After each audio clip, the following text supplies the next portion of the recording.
2567กำหนดการ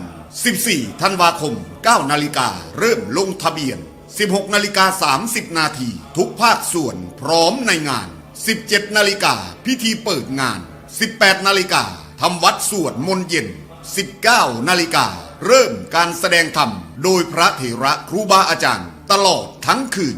15 ธันวาคม 4 นาฬิกาทำวัดสวดมนต์เช้า5 นาฬิกาพักทำกิจส่วนตัว6 นาฬิกา 30 นาทีทำบุญตักบาตรพระสงฆ์สามเณร7 นาฬิกาฉันภัตตาหารรับประทานอาหารมอบทุนการศึกษาเด็กนักเรียนเป็นอันเสร็จพิธีพระเถระที่แสดงธรรมมีดังนี้พระครูศรีธีราพรรองเจ้าคณะจังหวัดเลยพระครูบูรพาธรรมบัณฑิตวัดหนองโมงบูรพารามพระครูอุดมวรานุวัตรวัดศรีอุดมวงศ์พระครูจริยสารธรรมวัดป่าจริยธรรมพระครูประภัตสมาธิคุณวัดป่าบ้านผือพระครูปริยัติสุทธิวงศ์วัดหัวงัวพระครูปริยัติโพธิธรรมวัดอารามมงคลพระอาจารย์ฉลัดสุจิตโตวัดถ้ำแฝดพระครูสมุนิติศาสตร์ยานิสโร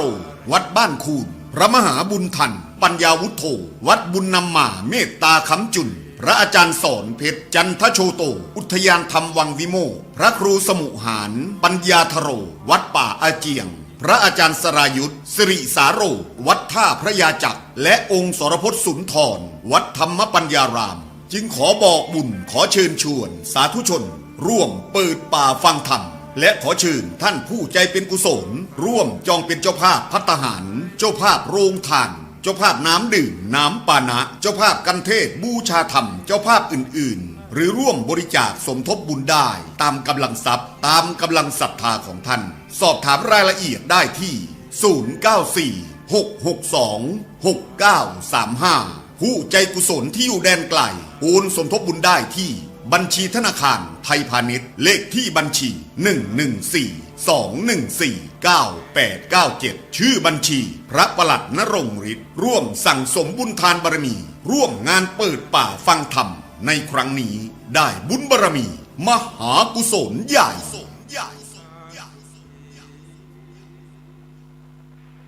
ขอเจริญสุขญาติโยมท่านพุทธศาสนิกชนท่านผู้ฟังทั้งหลายอันเป็นที่รักเป็นที่นับถือของตุเจ้าวัดหนองตองหางดงจังหวัดเชียงใหม่องค์นี้ทุกสารทิศย่อมจะอยู่ทิศเหนือใต้ตกออกใกล้หรือไกลอยู่ในประเทศหรือต่างประเทศก็ตามล้วนแต่เป็นที่รักเป็นที่นับถือของตุเจ้าวันนี้เราก็มาพบกันอีกในรายการธรรมะก่อนนอนณทางสถานีวิทยุขึ้นพุทธศาสนาจริยธรรมศีลธรรม 104.50 รายการนี้ออกอากาศที่วัดฝายหินอำเภอเมืองจังหวัดเชียงใหม่อาตมาต้องขออนุโมทนาขอบใจต่อเจ้าหน้าที่ทุกท่านทุกคนที่อำนวยความสะดวกได้เปิดเทปเสียงธรรมะนี้ให้แก่ญาติแก่โยมที่รอคอยที่ตั้งใจจะฟังรายการนี้เป็นอย่างมากลืมไม่ได้นะต้องขออนุโมทนาขอบใจต่อญาติต่อโยมทุกท่านทุกคนที่ติดตามฟังรายการนี้ถึงเวลานั้นจะดึกอากาศก็หนาว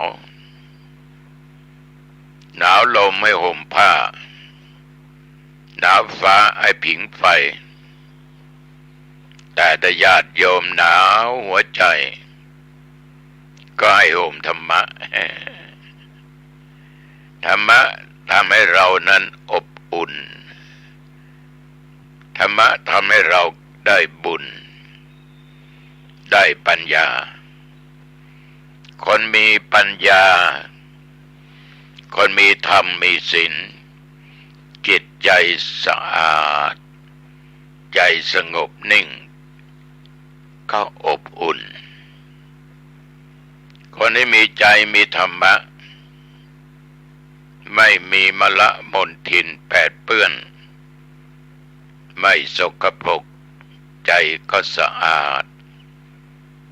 ตัวปัญญาเกิดขึ้นก็สว่าง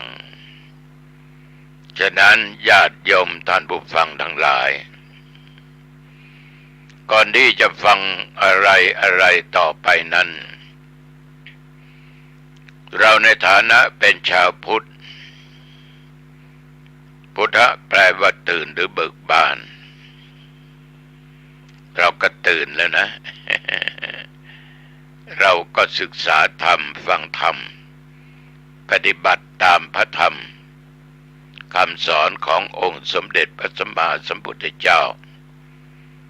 ไม่ได้ฟังคำสอนจากตัวเจ้าหนองตองนะ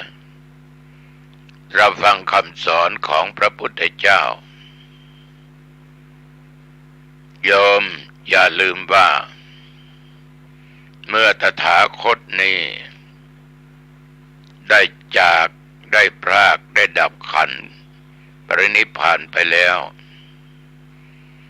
ตัวแทนของพวกเธอทั้งหลายนั้นก็คือพระธรรมและวินัยพุทธศาสนาจะเจริญลงมั่นคงได้อยู่ที่ตัวเธอทั้งหลายจงรักษาธรรมปฏิบัติธรรมรักษาวินัยบุคคลใดเห็นธรรมบุคคลนั้นชื่อเห็นตถาคตนี่ญาติโยมเรามานึกถึงคำนี้ก็แสดงว่าเราทั้งหลายทุกคนนั้นมีพระพุทธเจ้าเป็นพ่อ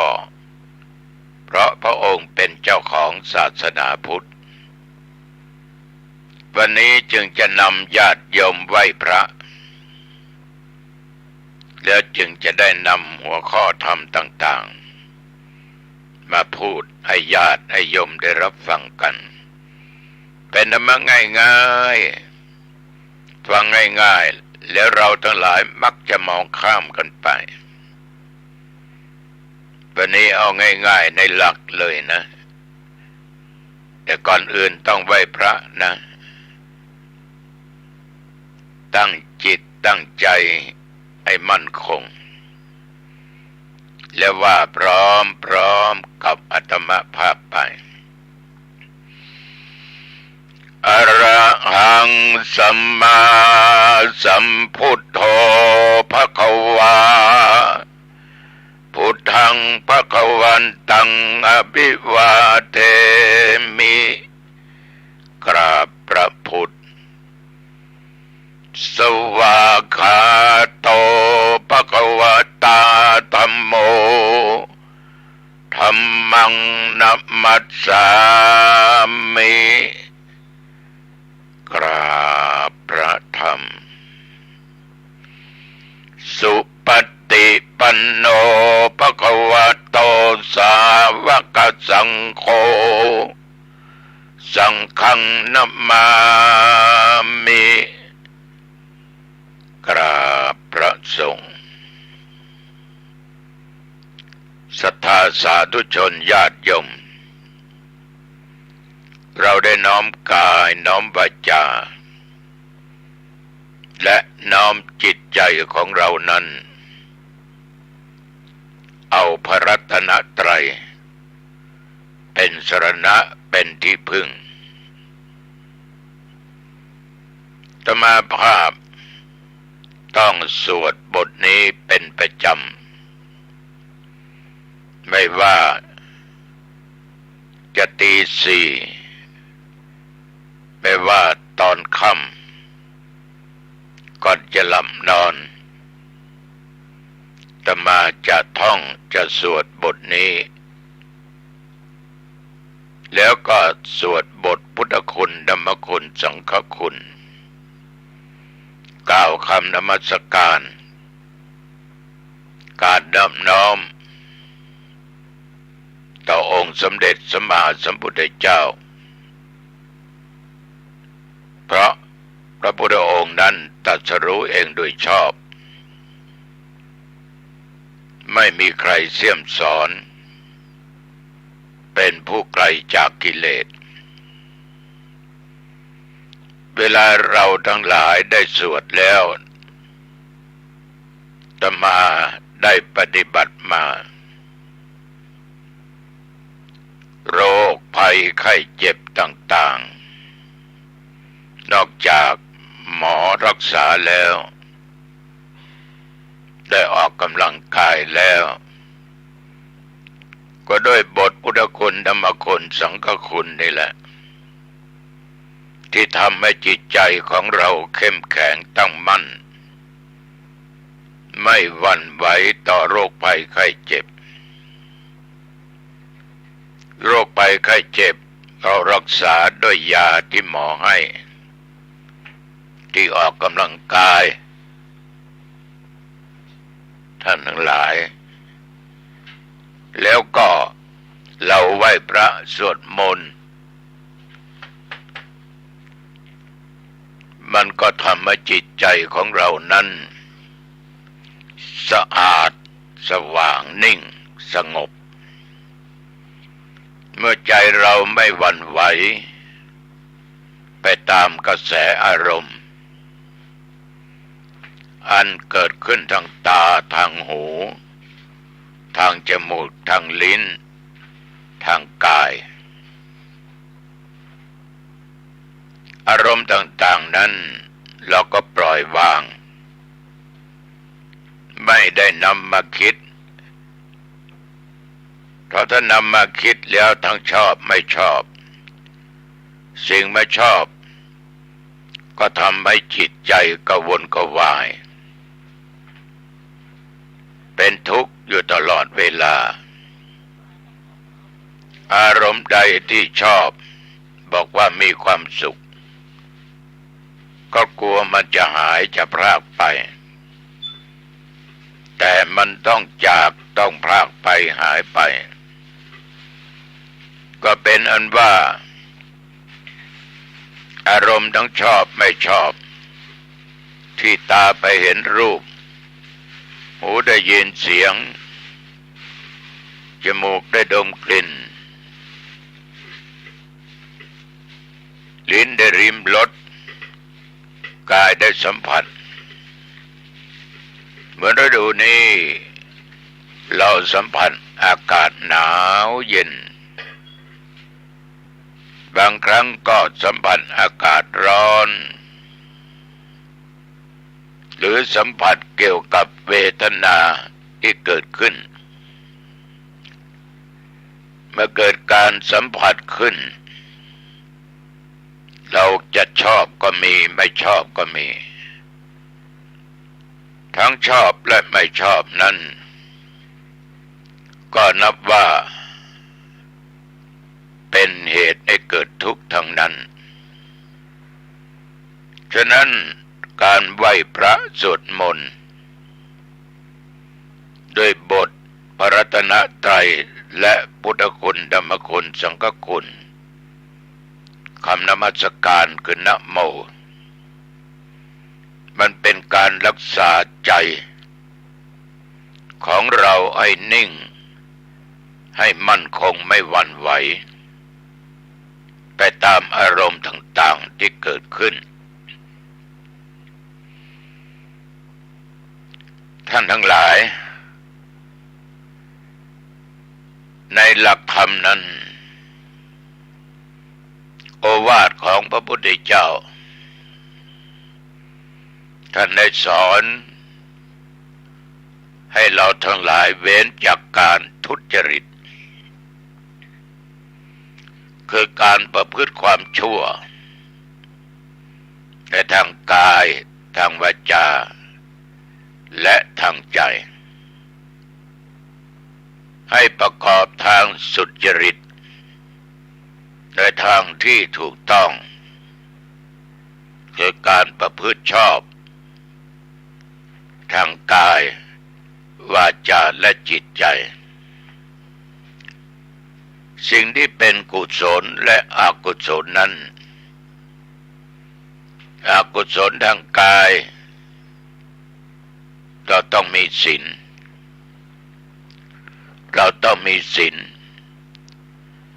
เพราะศีลนั้นจะทำให้กายเราปกติเมื่อกายเราปกติวาจาเราก็ต้องปกติก็ต้องมีศีลจิตใจก็ต้องมีศีลใจปกติใจไม่โลภใจไม่โกรธใจไม่หลงวาจาไม่พูดเท็จไม่พูดคำหยาบไม่ติเตียนใครไม่เพ้อเจ้อพูดแต่หลักที่เป็นเหตุและเป็นผลหลักแห่งความเป็นจริงนอกจากนั้นทางกายเราไม่ประพฤติผิดในกามในลูกในสามีในภรรยาคนอื่นเราไม่ลักเราไม่โลภไม่โกงไม่หลอกลวงไม่เอาของคนอื่นมาเป็นของตัวเองในทางทุจริตจิตใจมีแต่เมตตาธรรมกรุณาธรรมมีความปรารถนาดีมีความรักต่อเพื่อนมนุษย์ต่อสัตว์เพราะเรามีเมตตามีกรุณาสงสารเราจะไม่ฆ่าจะไม่ทรมานทรกรรมจะได้รูปแบบใดก็ตามก็ทำให้เรามีกายวาจาใจปกติก็เป็นสุจริตธรรมได้แต่ถ้ามันผิดมันฆ่ามันลักมันประพฤติผิดในกามโกหกตอแหลยังหลงอยู่ในสิ่งที่ทำให้ขาดสติขาดสัมปชัญญะ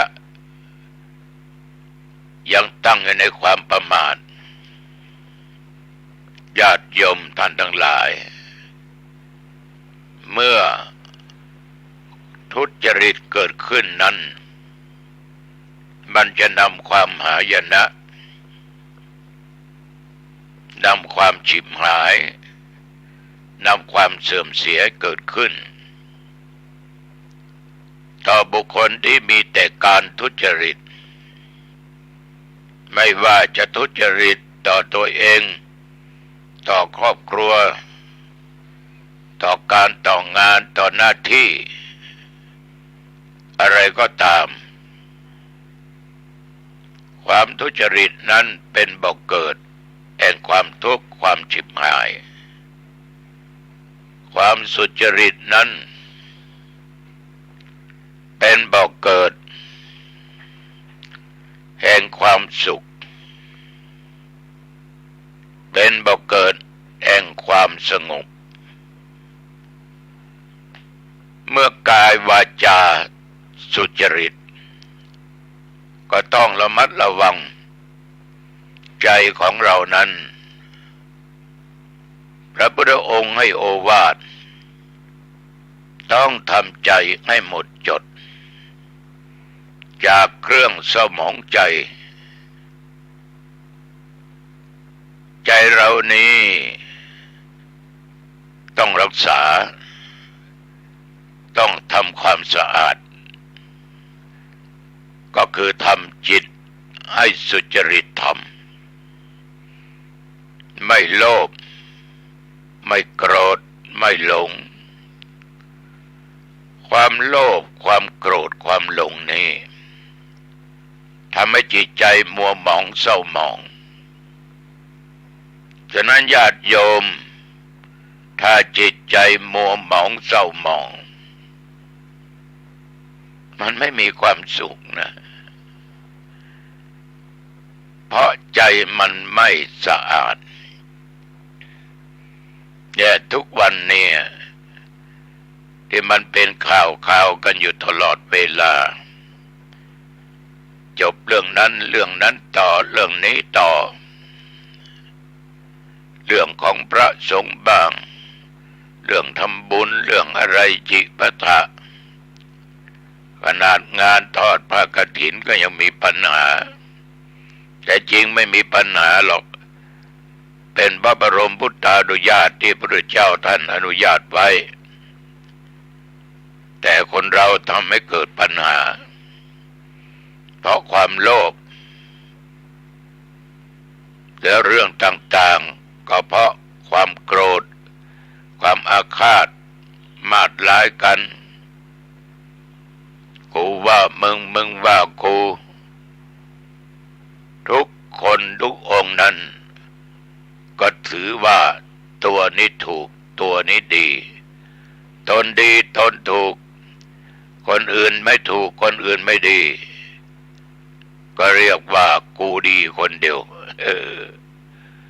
มันเลยโต้แย้งกันถกเถียงกันประการสำคัญก็โต้แย้งถกเถียงเรื่องพระธรรมวินัย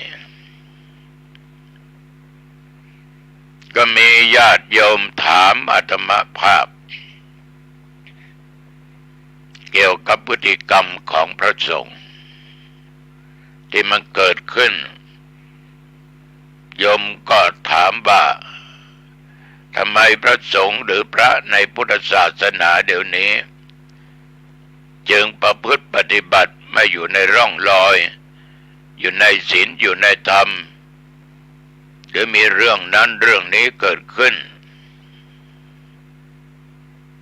จะมาตอบว่าไงแต่มาจะตอบว่ามันเป็นเรื่องของสัตว์โลกก็คือเรื่องของมนุษย์เรื่องของคนมันเป็นเรื่องของกรรมของเวรของคนทุกอย่างทุกคนจะหนีกรรมไปไม่พ้นท่านทั้งหลายหนีเวรก็ไม่พ้นหนีบาปก็ไม่พ้นถามว่าคนที่กระทำผิดไม่ว่ากระหัตและชาววัดรู้ไหมว่ามันไม่ดีมันผิดรู้เหมือนโยมเนี่ยก็รู้อาตมาก็รู้ใครๆก็รู้ศีลห้าเราก็รู้ศีลแปดก็รู้ศีลสิบเราก็รู้227เราก็รู้ข้อไหนหนักข้อไหนเบาเราก็รู้ข้อไหนควรไม่ควรเราก็รู้ธรรมะท่านบอกว่าอย่าทุจริตนะให้ประพฤติสุจริตธรรมอย่าโลภนะอย่าโกรธนะอย่าหลงนะระวังเรื่องของกามคุณนะเพราะจะนำความเดือดร้อนความหายนะทำให้เกิดมลทินแก่ผู้นำไปปฏิบัติทางผิดมันรู้ย่อมที่มันทำมันเป็นกรรมคือการกระทำมันเป็นเวรของเขาเพราะมันโลภไงล่ะมันอยากได้มันอยากดีมันอยากดังมันอยากเด่นกับเวรมาปิดบังในกรรมที่ดีก็เลยโลภเลยโกรธเลยหลงในสิ่งเหล่านั้นมีหลายท่านหลายคนสื่อบ้างอะไรบ้างถามแต่มาตอบแค่นี้ว่ามันเป็นเรื่องของมนุษย์เรื่องของคนเรื่องของสัตว์เรื่องกรรมเรื่องเวรของแต่ละบุคคลก็พูดแค่นี้แหละ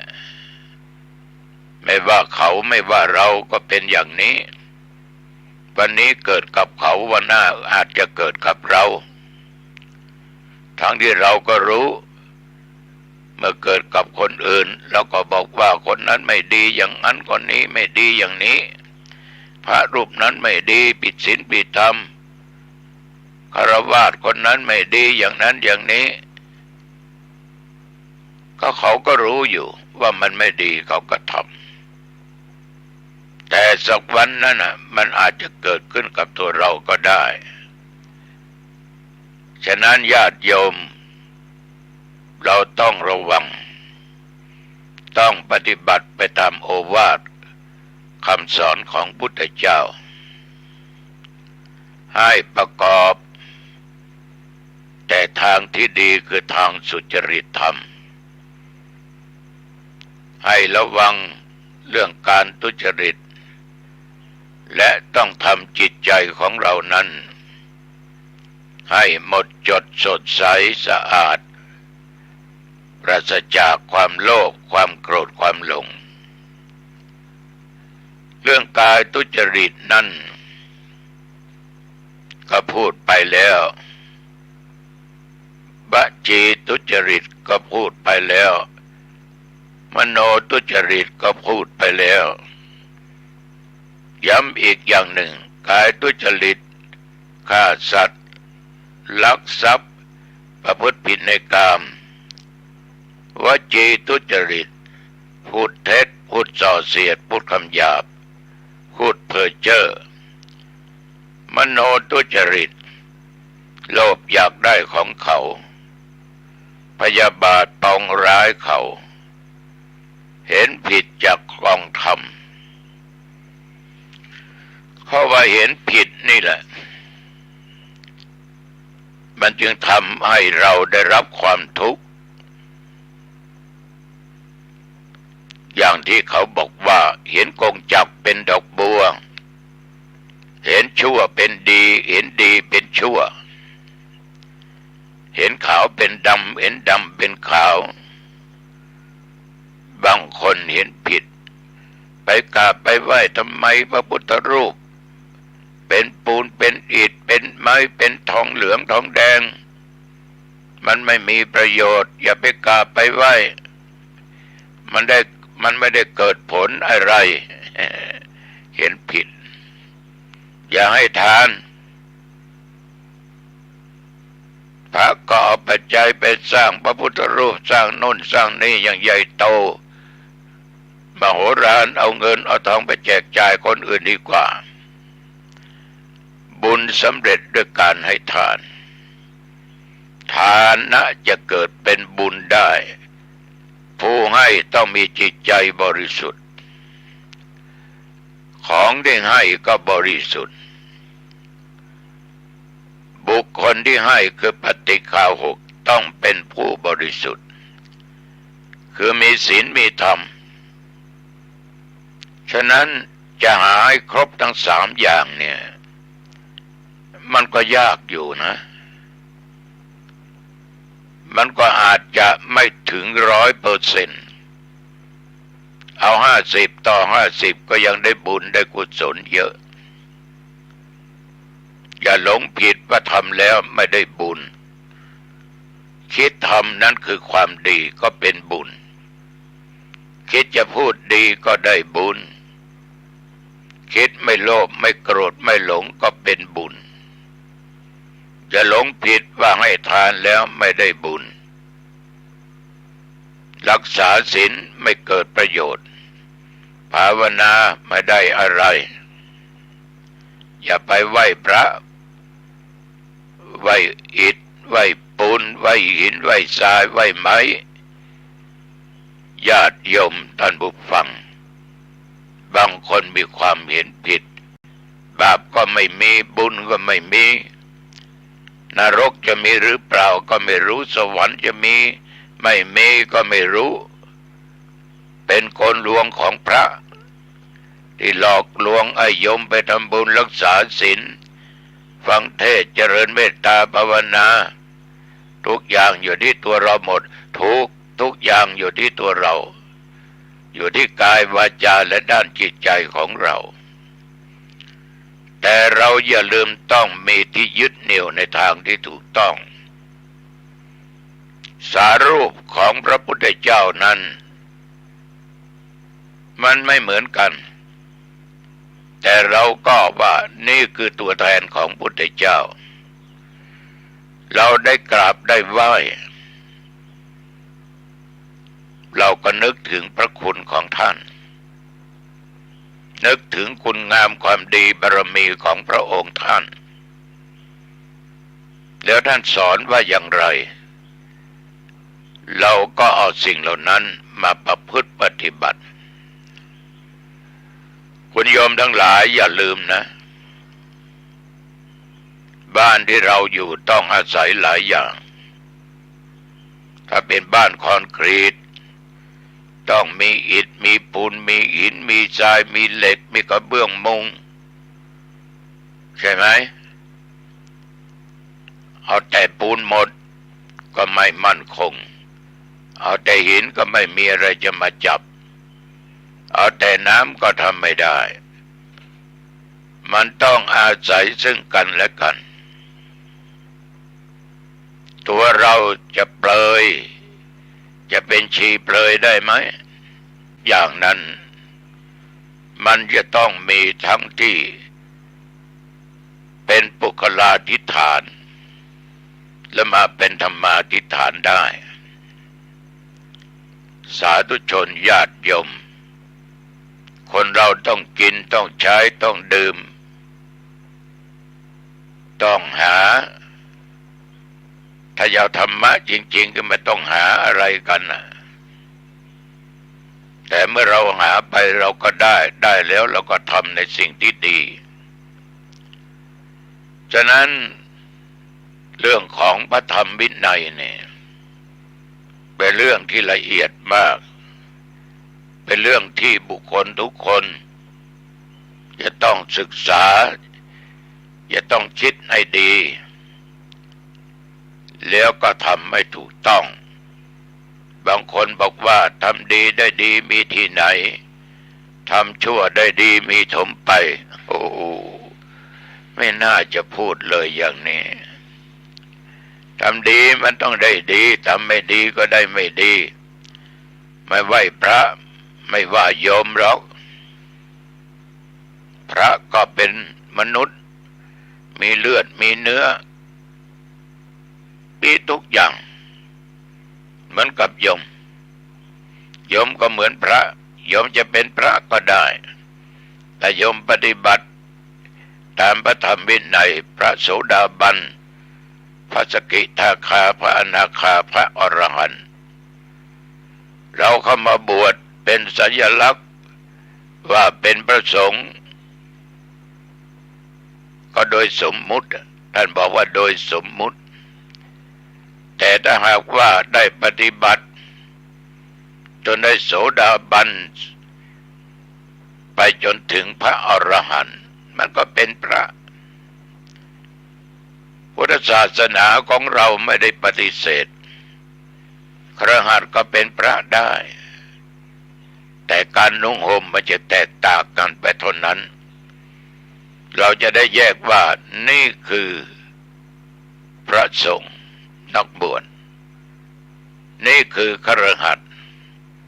แต่ทุกอย่างนั้นทั้งคฤหัสถ์ทั้งนักบวช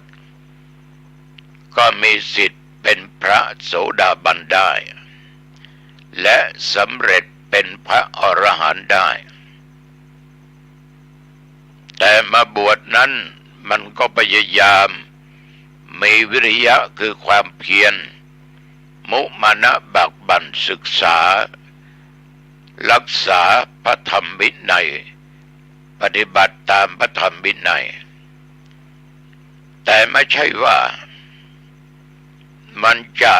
ประพฤติปฏิบัติได้เหมือนกันหมดเหมือนอาหารบางอย่างนี่โยมบอกว่าอร่อยชอบรสอย่างนี้ชอบอาหารชนิดนี้โยมไปถวายธรรมาภาพธรรมาฉันไม่ได้มันเผ็ดจนเกินไปธรรมาฉันไม่ได้อันตรายต่อกระเพาะลำไส้ต่อร่างกายโยมก็บอกว่า มันต้องเผ็ดถึงจะมีรสชาติเพื่ออาตมาภาพอยากจะลองฉันอาหารที่มีรสเผ็ดมันต้องลองไปทีละนิดทีละหน่อยอยากมีรสเผ็ดน้อยๆขยับขึ้นจนเคยชินฉะนั้นมีธรรมะข้อหนึ่งวิริยะคือความเพียรไม่ว่ากระหัตและนักบวชมันจะต้องมีวิริยะแต่เรื่องบารมีธรรมนั้นเป็นสิ่งสำคัญฉะนั้นขอเมตตาธรรมจากทุกท่านทุกคนไม่ว่านักบวชไม่ใช่นักบวชเราต่างคนต่างกำลังสร้างบารมี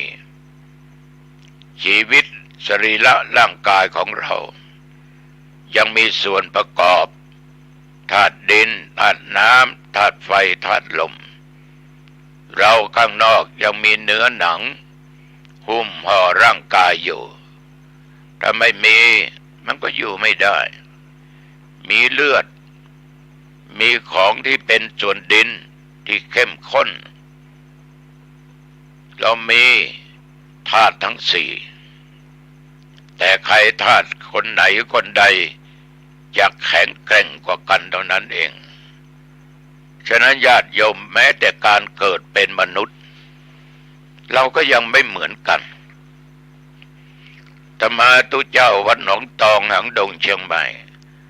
องค์ที่พูดเนี้ยกับโยมที่กำลังนั่งฟังเนี่ยมันไม่เหมือนกันแต่มันเหมือนกันมันไม่เหมือนกันแต่มันก็เหมือนกันรูปร่างลักษณะมันไม่เหมือนกันที่ไม่เหมือนกันบางคนก็สูงบางคนก็ต่ำบ้างก็ดำบ้างก็ขาวบ้างก็อ้วนบ้างก็ผอมรูปร่างลักษณะใบหน้าใบตาหน้าตาก็มีเหมือนกันแต่มันไม่เหมือนกันไปคนละรูปแบบญาติโยมบางคนนี่เกิดมาเป็นอย่างนั้นเป็นอย่างนี้ก็เกิดเป็นมนุษย์เช่นเดียวกันแต่มันไม่เหมือนกันนั่นแล้วแต่กรรมแต่เวรของแต่ละบุคคลในที่สุดก็มาลงที่กรรมเวรนะโยมนะฉะนั้นญาติโยมท่านทั้งหลาย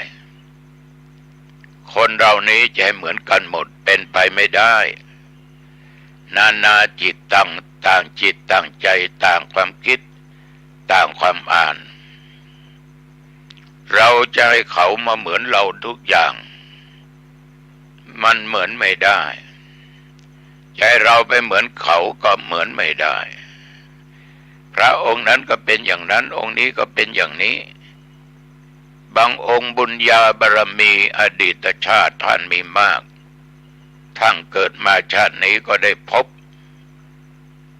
บางองค์นี่เป็นเจ้าคุณนะชั้นนั้นชั้นนี้นะตัวเจ้าองค์นี้ยังเป็นพระครูอยู่นะอายุเกือบจะ79เอา79ย่างเข้ามาแล้วฉะนั้นท่านทั้งหลายจะให้เหมือนกันหมดเป็นไปไม่ได้นั่นมันเหลือแต่กรรมเหลือแต่เวรเหลือแต่บุญวาสนาบารมีของแต่ละท่านท่านทั้งหลายต้องรู้จริงๆในเรื่องของธรรมะก็มีญาติโยมโจทย์ยันกันว่าธรรมะคืออะไรก็สุดแล้วแต่เราจะพูดเราจะคิดเพราะต่างคนต่างคิดต่างคนจึงพูดไปอย่างนั้นมีความคิดเห็นไปคนละแบบสำหรับอาตมาภาพธรรมะคือของเป็นจริงธรรมะสิ่งที่รอบกายมองไปเป็นจริงเป็นธรรมะดังนั้นมองต้นไม้ก็เป็นธรรมะมองน้ำก็เป็นธรรมะมองอากาศก็เป็นธรรมะมองตึกรามบ้านช่องกุฏิวิหารศาลากำแพงอุโบสถพระธาตุเจดีย์เป็นธรรมะดังนั้นฉะนั้นสิ่งที่รอบกายถ้าเรามอง ในความเป็นจริงคือทุกอย่างเกิดและดับถ้ามันเกิดมาแล้วไม่ดับไม่ค่ำค่าไม่เสียเหมือนวิหารเหมือนโบสถ์เหมือนพระเจดีย์แม้แต่ผ้าที่เรานุ่งเราใส่กางเกงเสื้อผ้าถุงของโยมเนี่ยออกร้านมาผ้าใหม่นุ่งเข้าเป็นผ้าเก่านานเข้าก็ฉีกก็ขาดเป็นธรรมะมันจะมีการเปลี่ยนแปลงอยู่ตลอดเวลามันไม่คงที่เหมือนอากาศเดือน2 เดือนก่อนร้อนเดี๋ยวนี้อากาศก็เย็นเข้ามามองอย่างนี้หนาวเย็นหนาวร้อนก็เป็นธรรมะตามองเห็นโน่นเห็นนี่เป็นธรรมะทั้งนั้นมนุษย์ที่เดินไปเดินมาเคยพูดเคยคุยทำงานร่วมกันไม่ช้าไม่นานเขาก็เจ็บป่วยเขาก็ตายจากเราไปนั่นคือความเป็นจริงเพราะทุกคนนี้ทุกอย่างนี้ล้วนแต่อนิจจังทุกขังอนัตตาไม่ใช่ตัวใช่ตนไม่ยั่งยืนเมื่อมันไม่ใช่ตัวใช่ตน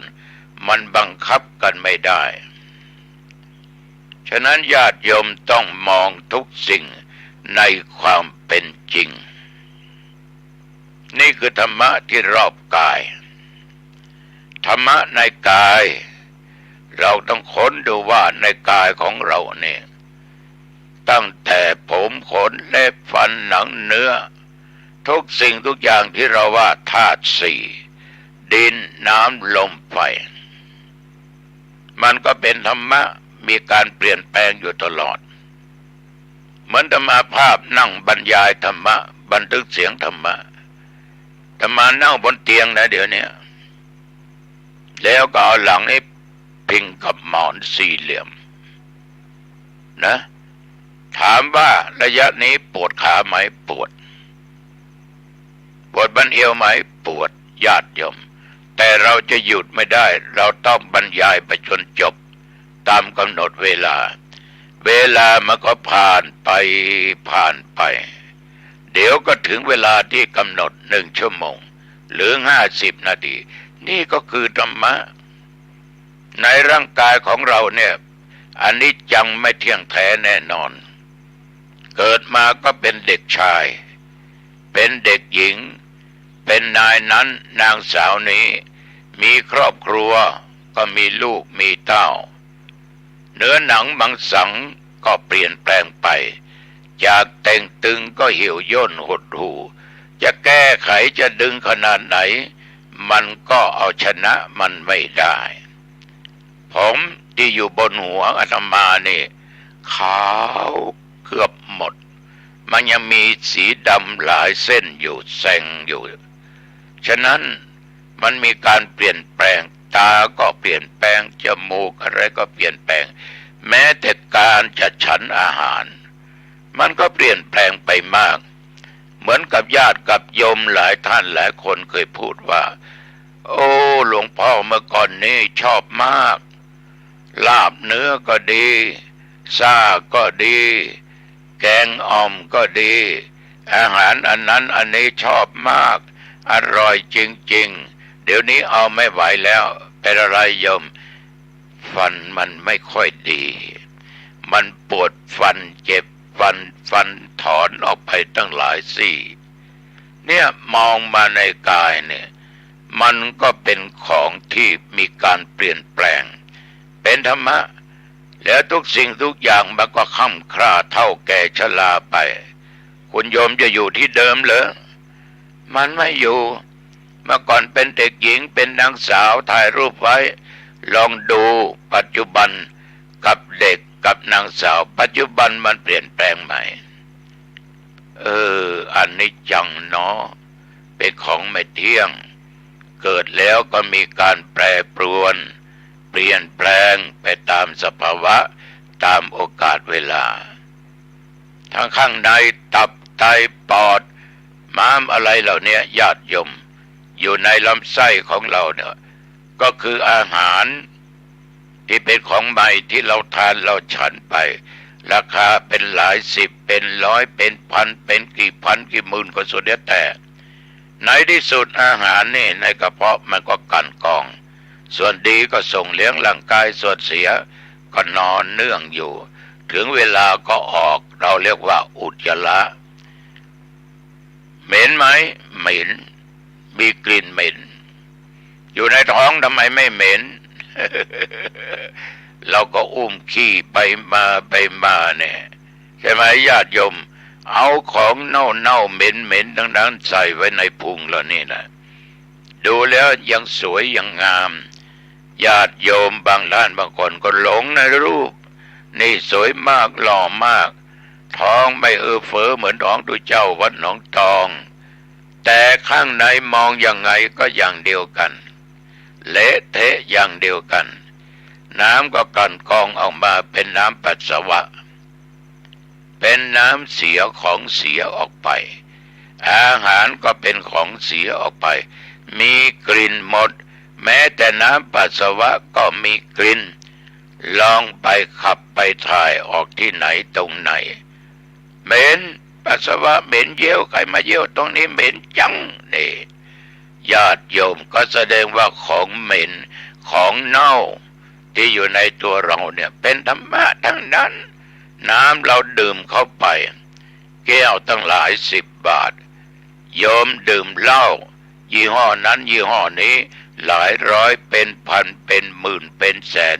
ไว้นั้นไว้นี้ไว้นั้นมันจะขนาดไหนก็ตามในที่สุดมันก็ออกไปกลายเป็นเยี่ยวเหม็นทั้งนั้นฉะนั้นเราต้องมองว่าเกิดมาแล้วก็แก่แล้วกูก็ต้องชำรุดเจ็บไข้ได้ป่วยในที่สุดกูก็ต้องตายเป็นธรรมะอย่างนี้เตือนสติอยู่ตลอดเวลาแต่มาเจ็บป่วยในคราวที่แล้วเลยไม่กลัวตายเพราะเราคิดเสมอว่าเกิดแก่เจ็บตายเป็นของธรรมดาแล้วเป็นสิ่งที่เป็นสัจธรรมเป็นสิ่งที่ทุกคนจะหลบไม่ได้สิ่งที่ทุกคนจะหนีไม่พ้นมันเป็นอย่างนี้ต้องมองอย่างนี้ญาติโยมนอกกายก็เป็นธรรมะนายกายก็เป็นธรรมะตายแล้วก็ไม่ฝังก็เผาธาตุสี่นั้นละลายไปหมดส่วนน้ำก็เป็นน้ำตายแล้วญาติโยมน้ำหนองก็มีไปฝังน้ำหนองก็ออกเผาน้ำไขมันต่างๆถูกพระเพลิงถูกไฟเผาผ่านกระดูกกระด้างเอ็นหนังเนื้อตับไตอะไรทุกอย่างในร่างกายไฟไหม้ก็เป็นเท่าเป็นฐานไปหมดดินก็เป็นดินน้ำก็เป็นน้ำไฟก็เป็นไฟลมก็เป็นลมส่งคืนโยมก็จะได้ส่งคืนแล้วนะไม่ช้าก็เร็วอาตมาภาพก็จะส่งคืนเช่นเดียวกันฉะนั้นธรรมะคือของจริงไม่ต้องไปถกเถียงกันนะไม่ต้องไปง้างในพระไตรปิฎกมาพูดกันเอาธรรมะของจริงที่พุทธเจ้าท่านสอนอนิจจังทุกขังอนัตตาเนี่ยโอ้โหยอดญาติโยมละชั่วทำดีทำใจให้หมดจดจากเครื่องสมองใจคือโลภโกรธหลงพอตัดทิฏฐิตัดมานะออกเสียญาติโยมอันนี้ตุเจ้าขอฝากกับญาติกับโยมนะเอาละเห็นว่าเป็นเวลาพอสมควรเนี่ยมันผ่านไปอันนี้จังนี่คือความจริงคือธรรมะเมื่อกี้เริ่มนาทีแรกเดี๋ยวนี้จะได้50 นาทีแล้วธรรมาก็จะจบเมื่อกี้เกิดแล้วก็มาแก่แล้วก็เจ็บเดี๋ยวหมดเวลาก็คือตายนั่นเองหมดลมหายใจเข้าออกในที่สุดนี้ญาติโยมเข้าบ้านปิดประตูบ้านนะ บ้านของเรามีหลายประตูตาหูจมูกลิ้นกายใจก็ต้องปิดให้ดีอันไหนไม่ดีอย่าเข้ามาระวังโจรเข้ามาปล้นนะขึ้นบ้านปิดประตูหอเรือนหน้าต่างให้ดีเรียบร้อยอายตนะทุกสิ่งทุกอย่างเนี่ยมันเปรียบเทียบได้หมดแล้วเป็นธรรมะทั้งนั้นญาติโยม แต่คนเราพูดจริงเขาไม่ชอบ ถ้าโกหกโอ้โหถูกต้องนะ มันเป็นเสียอย่างนั้นทีนี้ญาติโยมท่านผู้ฟังทั้งหลายก็เก็บของมีค่าไว้อันไหนที่โยมจะใช้พรุ่งนี้เก็บไว้ที่เดินผ่านเห็นได้ง่ายแล้วก็จะทานอาหารบ้างจะทานอาหารก็ทานเสียล้างหน้าแปรงฟันอาบน้ำชำระร่างกายเหงื่อใครให้มันไหลออกไปภายนอกนะละความชั่วต้องเอาธรรมะเอาศีลมาชำระขัดสีน้ำสบู่ขัดกายให้สะอาดได้แล้วก็นอกจากนั้นก็นุ่งห่มผ้าผ่อนต้นสบายสิ่งไหนสีใดที่โยมชอบใส่เข้าไปเลยญาติโยมกราบพระ5 หนกราบพระพุทธเจ้าพระธรรมพระสงฆ์แล้วนอกจากนั้นญาติโยมก็กราบพระบิดาพระมารดากราบพระอุปัชฌาย์ครูบาอาจารย์แล้วสวดมนต์3 บทพุทธคุณธรรมคุณสังฆคุณเรียบร้อยเจริญเมตตาภาวนาพอสมควรแผ่เมตตาแก่สรรพสัตว์เจ้ากรรมนายเวรเทวบุตรเทวดาเสื้อบ้านเสื้อวัดผีหอผีเรือนผีปู่ผีย่าผู้มีพระคุณทั้งหลายญาติมิตรสหายทั้งหลายพี่น้องสามีภรรยาลูกเต้าปู่ป้าน้าอาญาติทั้งหลายตลอดบิดามารดาแผ่เมตตานะแล้วให้นึกถึงตัวเองบ้างให้เขาแล้วข้าพเจ้าเกิดมาชาตินี้ชาติไหนความอดความอยากจงอย่าได้เกิดมีแก่ข้าพเจ้าสาธุขอมีของได้กินได้ใช้ให้อยู่พอดีมีความสุขทั้งกายทั้งใจเกิดมาชาติหน้าอันว่าความอดความอยากความทุกข์ยากลำบากจงอย่าได้เกิดมีแก่ข้าพเจ้าและขอข้าพเจ้าได้เกิดพบพระชาติของพระสิริยะเมตไตรโยมก็หลับสบายตื่นเช้ามาก็สดชื่นอายุวันโนสุขังพลังพบกันใหม่อังคารหน้าเจริญพร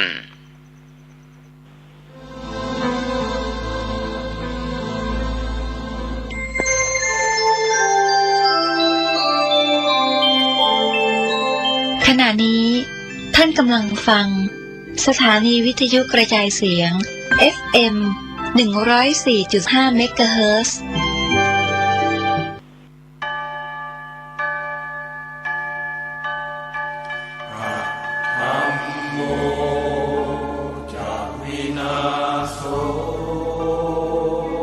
สวนป่าสามัคคีธรรมบ้านสามัคคีตำบลบ้านผืออำเภอจอมพระจังหวัดสุรินทร์ขอเชิญสาธุชนร่วมงานเปิดป่าฟังธรรม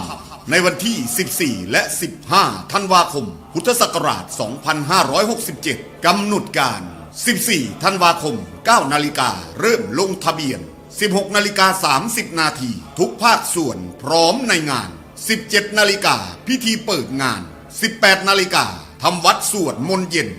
19 นาฬิกาเริ่มการแสดงธรรมโดยพระเถระครูบาอาจารย์ตลอดทั้งคืน 15 ธันวาคม 4 นาฬิกาทำวัดสวดมนต์เช้า 5 นาฬิกาพักทำกิจส่วนตัว 6 นาฬิกา 30 นาทีทำบุญตักบาตรพระสงฆ์สามเณร 7 นาฬิกาฉันภัตตาหารรับประทานอาหารมอบทุนการศึกษาเด็กนักเรียนเป็นอันเสร็จพิธีพระเถระที่แสดงธรรมมีดังนี้พระครูศรีธีราพรรองเจ้าคณะจังหวัดเลยพระครูบูรพาธรรมบัณฑิตวัดหนองโมงบูรพารามพระครูอุดมวรานุวัตรวัดศรีอุดมวงศ์พระครูจริยสารธรรมวัดป่าจริยธรรมพระครูประภัตสมาธิคุณวัดป่าบ้านผือพระครูปริยัติสุทธิวงศ์วัดหัวงัวพระครูปริยัติโพธิธรรมวัดอารามมงคลพระอาจารย์ฉลัดสุจิตโตวัดถ้ำแฝดพระครูสมุนิติศาสตร์ยานิสโรวัดบ้านคูนพระมหาบุญทันปัญญาวุฒโธวัดบุญนำมาเมตตาคำจุนพระอาจารย์สอนเพชรจันทโชโตอุทยานธรรมวังวิโมกข์พระครูสมุหารปัญญาธโรวัดป่าอาเจียงพระอาจารย์สรายุทธสิริสาโรวัดท่าพระยาจักรและองค์สรพจน์สุนทรวัดธรรมปัญญารามจึงขอบอกบุญขอเชิญชวนสาธุชนร่วมเปิดป่าฟังธรรมและขอเชิญท่านผู้ใจเป็นกุศลร่วมจองเป็นเจ้าภาพภัตตาหารเจ้าภาพโรงทาน เจ้าภาพน้ำดื่มน้ำปานะเจ้าภาพกันเทศบูชาธรรมเจ้าภาพอื่นๆหรือร่วมบริจาคสมทบบุญได้ตามกำลังทรัพย์ตามกำลังศรัทธาของท่านสอบถามรายละเอียดได้ที่094-662-6935ผู้ใจกุศลที่อยู่แดนไกลโอนสมทบบุญได้ที่บัญชีธนาคารไทยพาณิชย์เลขที่บัญชี114-214-9897ชื่อบัญชีพระประหลัดณรงค์ฤทธิ์ร่วมสั่งสมบุญทานบารมีร่วมงานเปิดป่าฟังธรรมในครั้งนี้ได้บุญบารมีมหากุศลใหญ่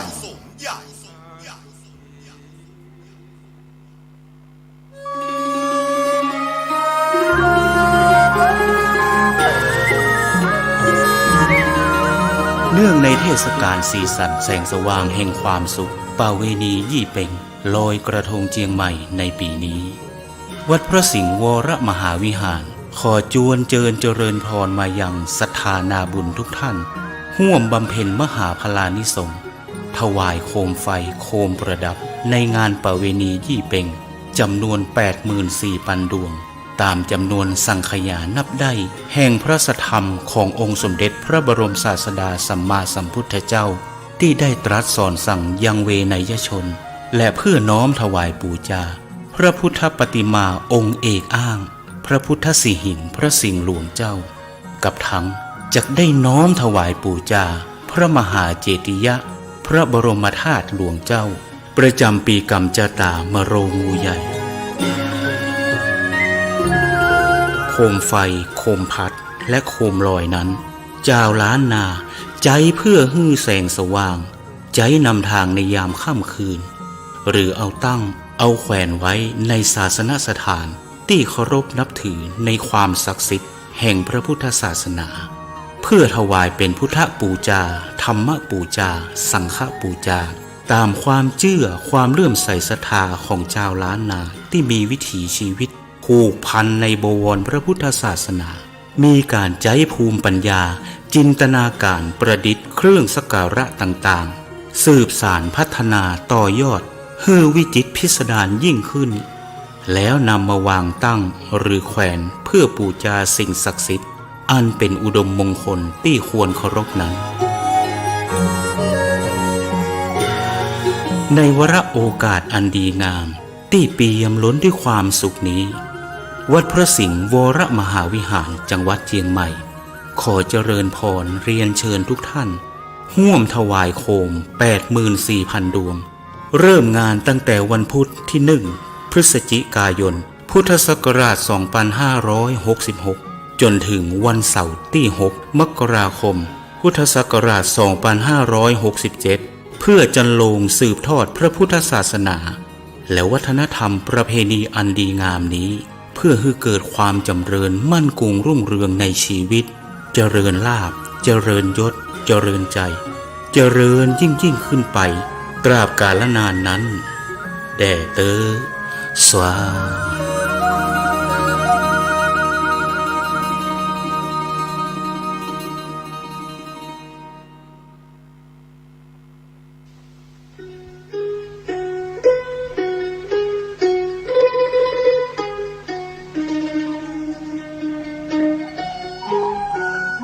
คัมภีร์อุปาตสันติเป็นวรรณกรรมภาษาบาลีของล้านนาไทยแต่งโดยพระมหามังคละศีละวังสะพระเถระนักปราชญ์ของชาวเชียงใหม่รูปหนึ่งในสมัยของพระเจ้าสิริธรรมจักรวรรดิลกราชาธิราชหรือพระเจ้าติโลกราชรัชกาลที่ 11 แห่งราชวงศ์มังรายเป็นพระคาถาล้วนจำนวน 271 คาถาคัมภีร์นี้เป็นที่รู้จักกันแพร่หลายในหมู่ชนชาวล้านนามาแต่โบราณกาลทั้งพระสงฆ์สามเณรและชาวบ้านพากันสวดและฟังอุปาตสันติเพื่อกลับความร้ายให้กลายเป็นความดีเมื่อบาทสมเด็จพระเจ้าอยู่หัวภูมิพลอดุลยเดชมหาราชเนื่องในวโรกาสฉลองกาญจนาภิเษกเป็นครั้งแรกณเสนาสนะป่าสิริวัฒนวิสุทธิ์อำเภอท่าตะโกจังหวัดนครสวรรค์จึงขอเชิญชวนพุทธศาสนิกชนคนไทยทุกท่านได้ร่วมกันสวดพระคาถานี้ถวายเป็นราชสักการะบูชาแด่พระบาทสมเด็จพระเจ้าอยู่หัวในวโรกาสอันเป็นมหามงคลครั้งนี้และเพื่อยังความสุขสงบอันยิ่งใหญ่ให้แก่แผ่นดินเพื่อความสงบระงับ จากภัยพิบัติทั้งปวงและเพื่อความเป็นสิริมงคลแก่ตนเองครอบครัวหมู่คณะชาวไทยและชาวโลกทั้งมวลสรัจฉังสะเสนังสะพันธุงนรินทางปริตตานุภาโวสทารักขตุติภริตวานเมตตังสเมตตาปทานตาอวิคิตจิตตา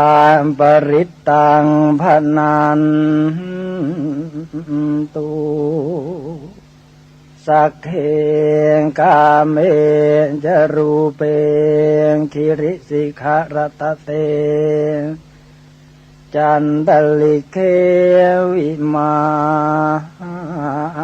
เนทีเปรัตเทจะคาเมตรุวนาคาเนเคหวัตทุมให้เขตเต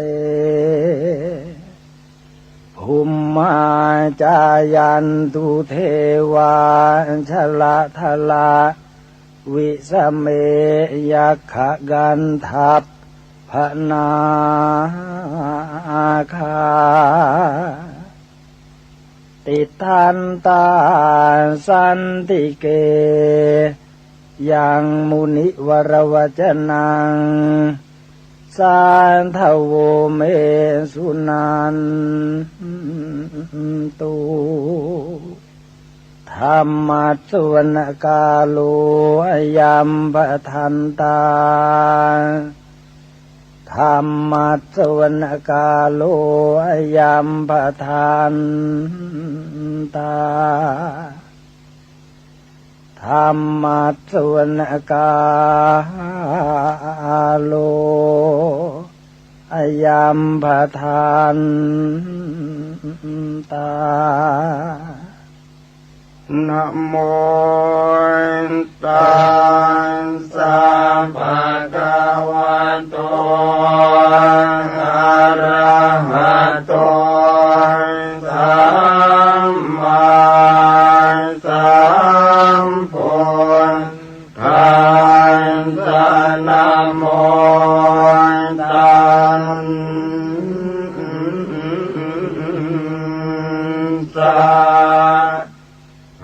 ะคะวะโตอะระหะโตสั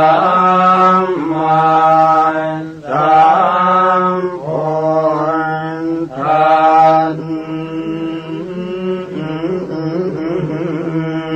สสะนะโมตั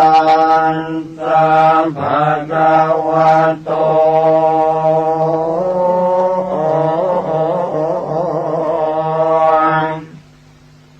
อะระหะโตสัมมา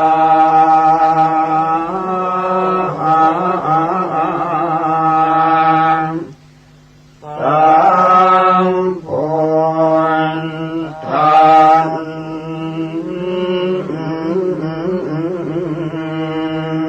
สะสุตุทัสโสอายังธัมโมโลกันตังขินะเทสิโตมหาสันติกโรโลเกสัมปสัมปันติทายโกสัมภูปันตุปัสสมโนพุทธยังคณิวารโนอาการมันจุสมโนโสกโรกวินาสโนปราจังกัปมันตโนรัญโยวิจยวันตโนสัมภา นินทหโรสันโตธัมมังวังคามิปุตตะโตวันตุตยานสโยยันตสังวันเนติคุณโนตเมตันสตันตสุขาโรกายโสติโยโหติสัมปทาตันหังกโรมหาวิโรสัมปโลกานุกรรมปังโกวันตสังสารกรรมโนสัมปกรรมตโตสัทธาสัมภาภิกขุสัมภวินโทสัมปเทวะคารตตโมสัมภาสวะคาริกิโนตตาโสทิงกโรตุโนวรรังคณสัมปันโนเมธังกโรมหามุนิจุตินตโรมหาสิริสุวรรณกิริสันนิโพธิพรุปมหากายโยมหานาโทมหาพโลมหาการุณิโกสัทธามหาสันติงกโรตุโนมหาโมหตมังหันตวายโยนาโทสรนังกโรเทวาเทวมนุสสานังโลกานันจะหิตังกโรพยามาปภาภิรุจิตโตนิโครตปริมันทโลนิโครตปังกปิมพนโทสัทธาโสทิงกโรตุโนอาสิติรตโนเพโตติปังกโรมหามุนิปปานินทาวเตตันสถาเนทวาทัสโยจันเนวาสัตตะสหัสสานิตตวานโนเกวินายโกโลกาโลกตโรสันทาสัทธาโสติงกโรตุโนอัฏฐาสิติหันตุเปโตโกนทันโยนามนายโกสัมปธรรมเมหิอัสสมโมสัมภปารมิตากโมวัสสัสตสหัสสานิอายุตัสสมเหสิโนโมเจตุโตสัมภปยาสัทธาโสติงกโรตุโนอัฏฐาสิติรตนานิอาจุมกโตจุตินทโรมันกโลนามาสัมพุทโธนาวติสหัสสายุโกจัปปันนรังสิโยทัสสะหัสสะโล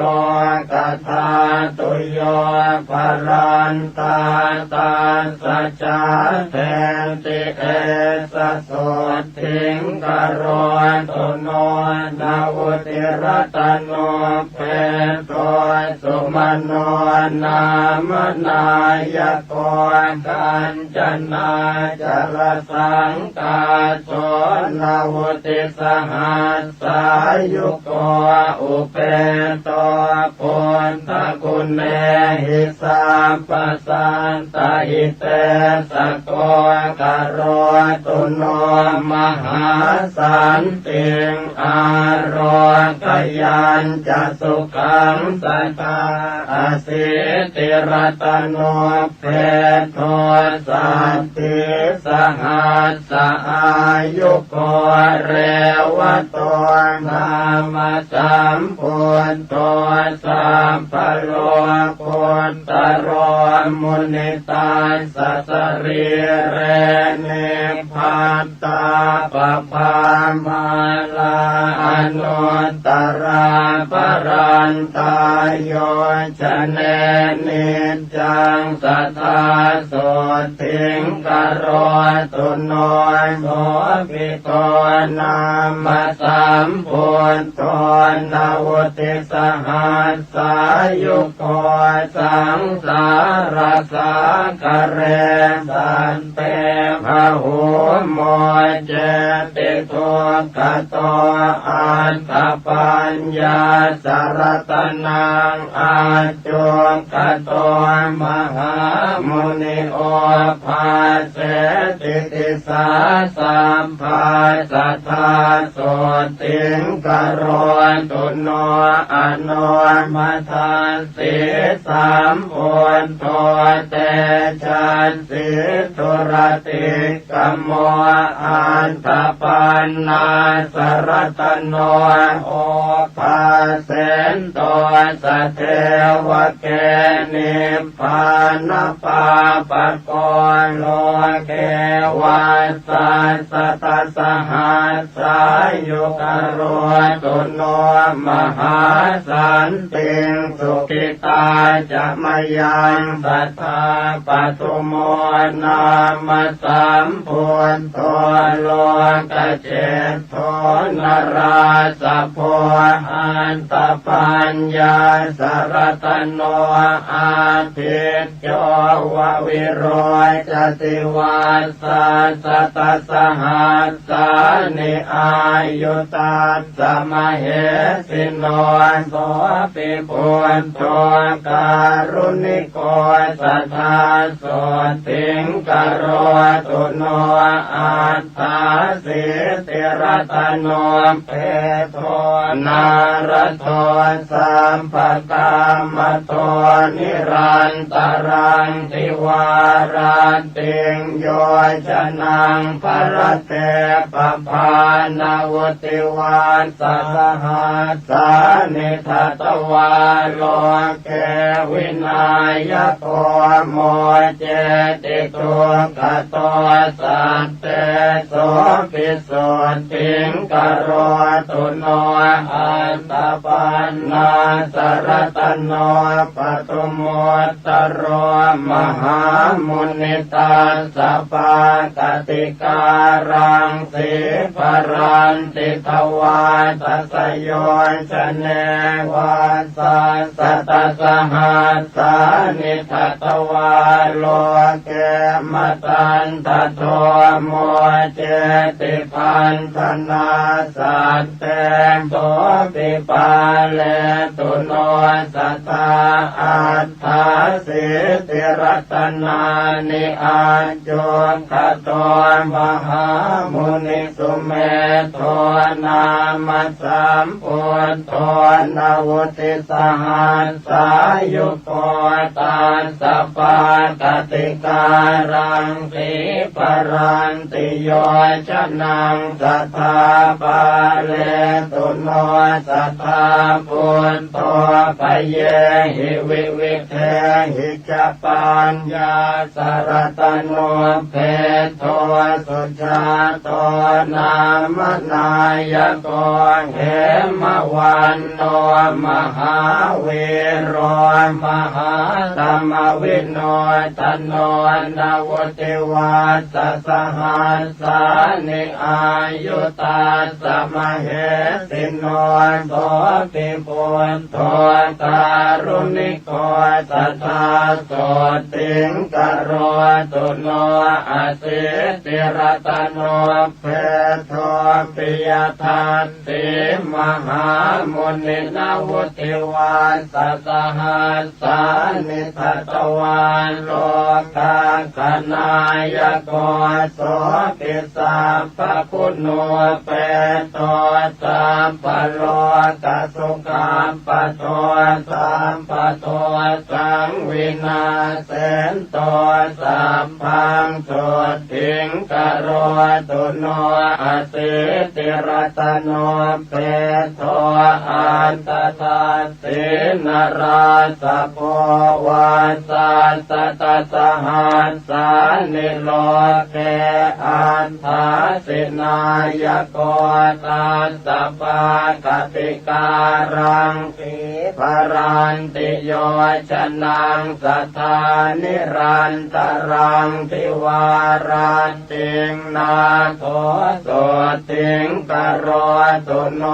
ธรรมทัสสิจะสัมโพธโตอสิติหัตถโมคขโตอติโรจติเตเจนะสะเทวะสุรมานุเสวะสัสตสหัสสานิทัตวาโลเกมหายโสสัมปสันเตปโมเจติพยาราคตุโนสัทธาสิทธาโทนามสัมพุทโตสัตติรัตนโมคโตติภเวโสติชนะโกสัตตาสหัสสะอายุโกสังสารสาคาราโลเกสันตาเรตวาสเทวเกนิพพาเปติจโสสันตาสัทธาโสติงกโรตุโนสันติรัตนโมเปโทติโสโรกากนายโกอนุปโมอัสสติโสอตุโลอุตตโมชิโนวาสัสตสหัสสานิอายุตาสมเหสิโนอาโรกยัญจะมหาสุขังโหตุโนตัสสะเตจะสาอัตตปันนาสรตโนปุตโตโลกาคณายโกจะนำผู้จังวิโรเทนโตนิพพาเป็นโตสัทเทวเกนวุติวัสสหัสสานิทัตวาโลเกมหายโสอุตตรันโตปะหุสัตเตสัทธาโสติงกโรตุโนอสิติรตโนเปโตวิปัสสิโลกนายโกปภานิทาวเตตาสสมันตาสัตตโยชเนโสปิเทวมโนสนังพันธนาปริโมจลิอสิติสหัสสายุโกนาโทโสติงกโรตุโนสัตตติหัตถโมเปโทสิกินาเมสนายโกปภานิทาวเตตาสสมันตาโยชนาตเยโสปิอตุลโยสัมพุทโธสัตตติสหัสสายุโกกโรตุโนมหาสันติงสุขิตาจะมยังสัทธาเวสสะโพนามสัมพุทโธเหม รูปสัมโมปโมสันติรัตนโมเปโทสันติจะสหัสสายุโกพระมเทวมโนเสหินาคาสุรติเชหิวาปุจิโตปิสัทธานาโทสัทธาโสติงกโรตุโนตาลิสรตโนเพโทกกุสันโตมหามุนิตาสกายานิจรันติปภาตวาตัสโยชเนจัตตาลิสัสหัสสานิตาสอายุอนุตตร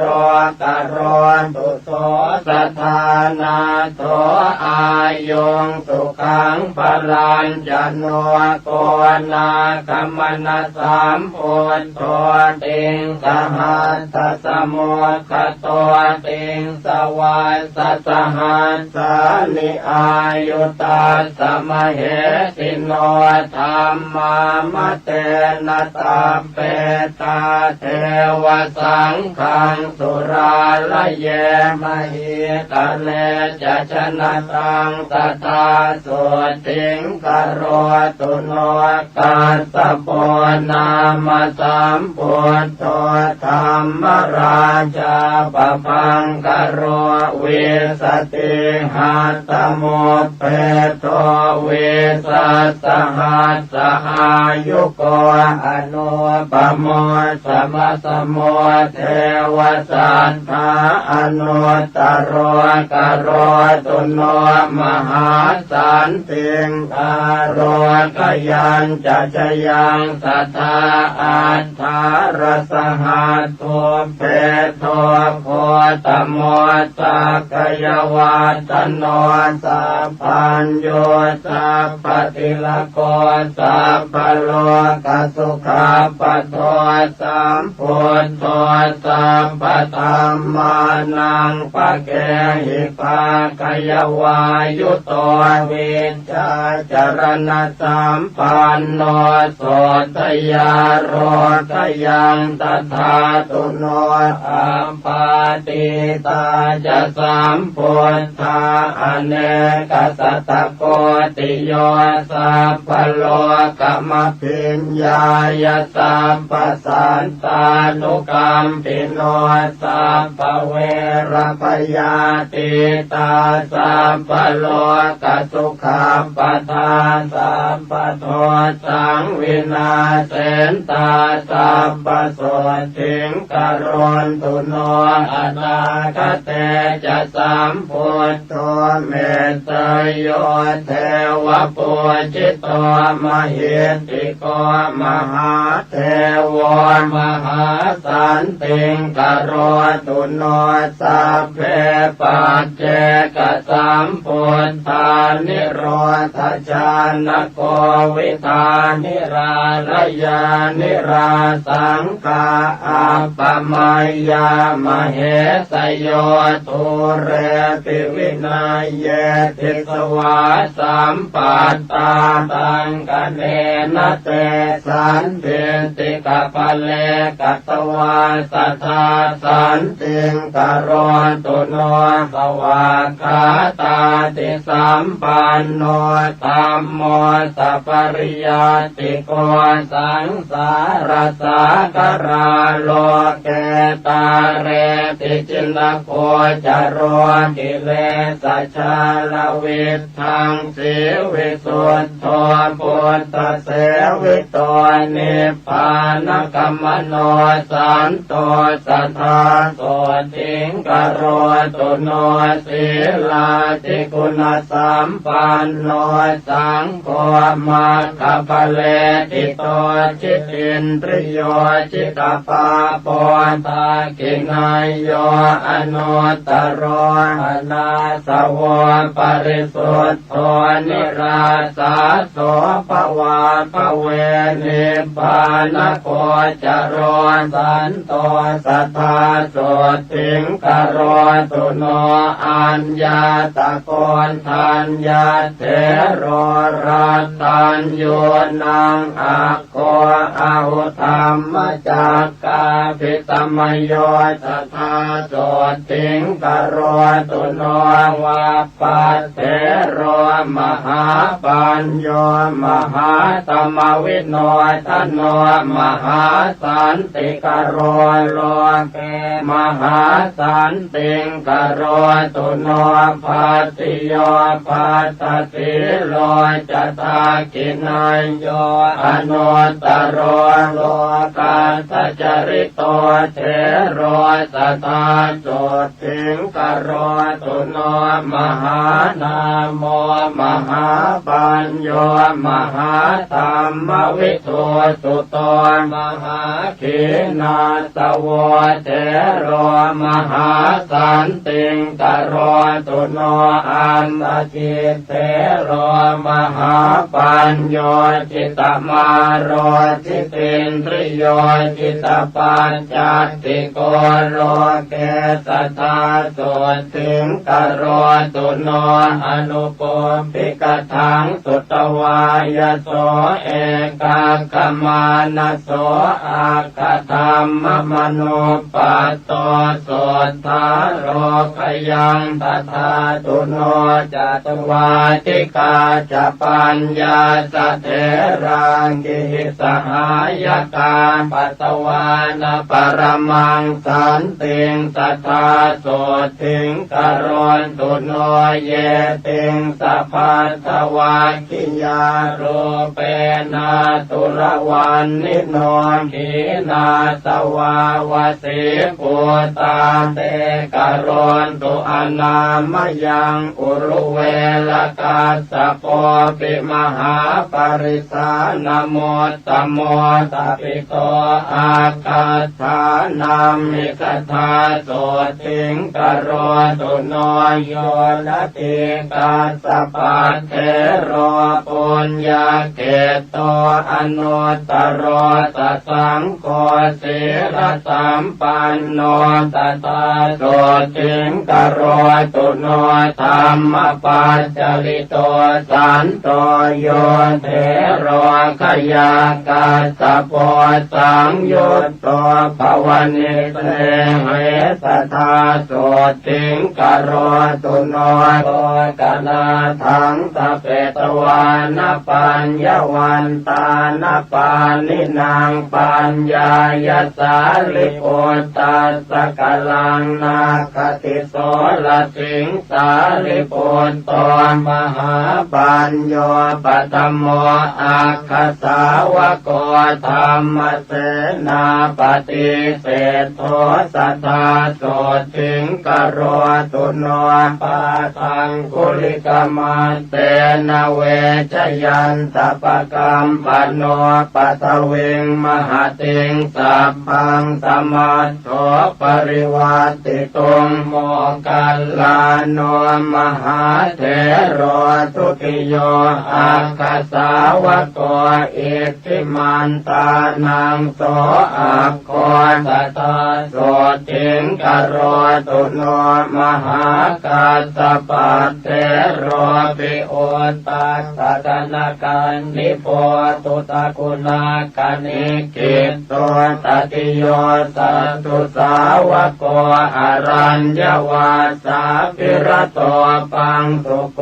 รตโรมุนิสุขตัสสะสนตโรสัทธาโสติงกโรตุโนอาปาติอนาปาติยาสเตกิจจายโกวิโตวินัยเยอาคเนกิตโตอุปาลิสัตตุวันนิโตวินัยเยปารมิปัตโตวินัยโคจโรมุนิกโรตุโนมหาสันติงโส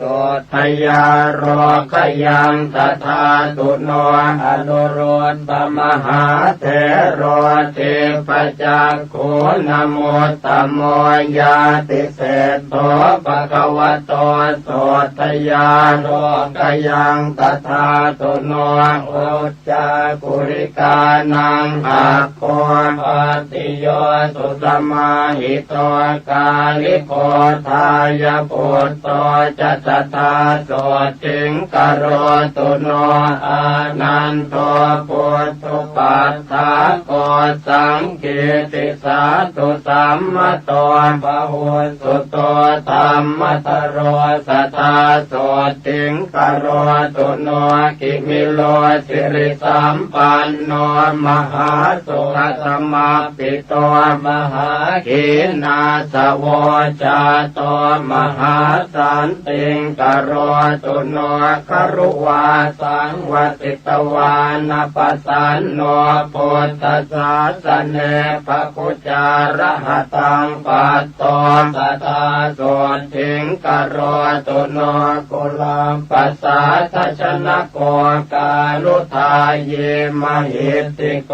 เอตตังคาติโตเทโรสัทธาโสทิงกโรตุโนเตโตธรรมกติกานังเป็นนางเวทานปารโกปุณโนมันตานิยาปุตโตเทโรโสทิงกโรตุโนปารทวาโจมหาเทโรสิหนาทานโมตโมทัปิโตอาคาธานามิสัทธาโสทิงกโรตุโนสังเกตปาสิตมัจฉังเวทาเรนวิชานโกกัจจาโนภวนิสเนโหเทโรโสทิงกโรตุโนละกุณตปัตติโยเทโรมันจุสรานโมตโมทัปิโตอาคาธานัมหิตถาโส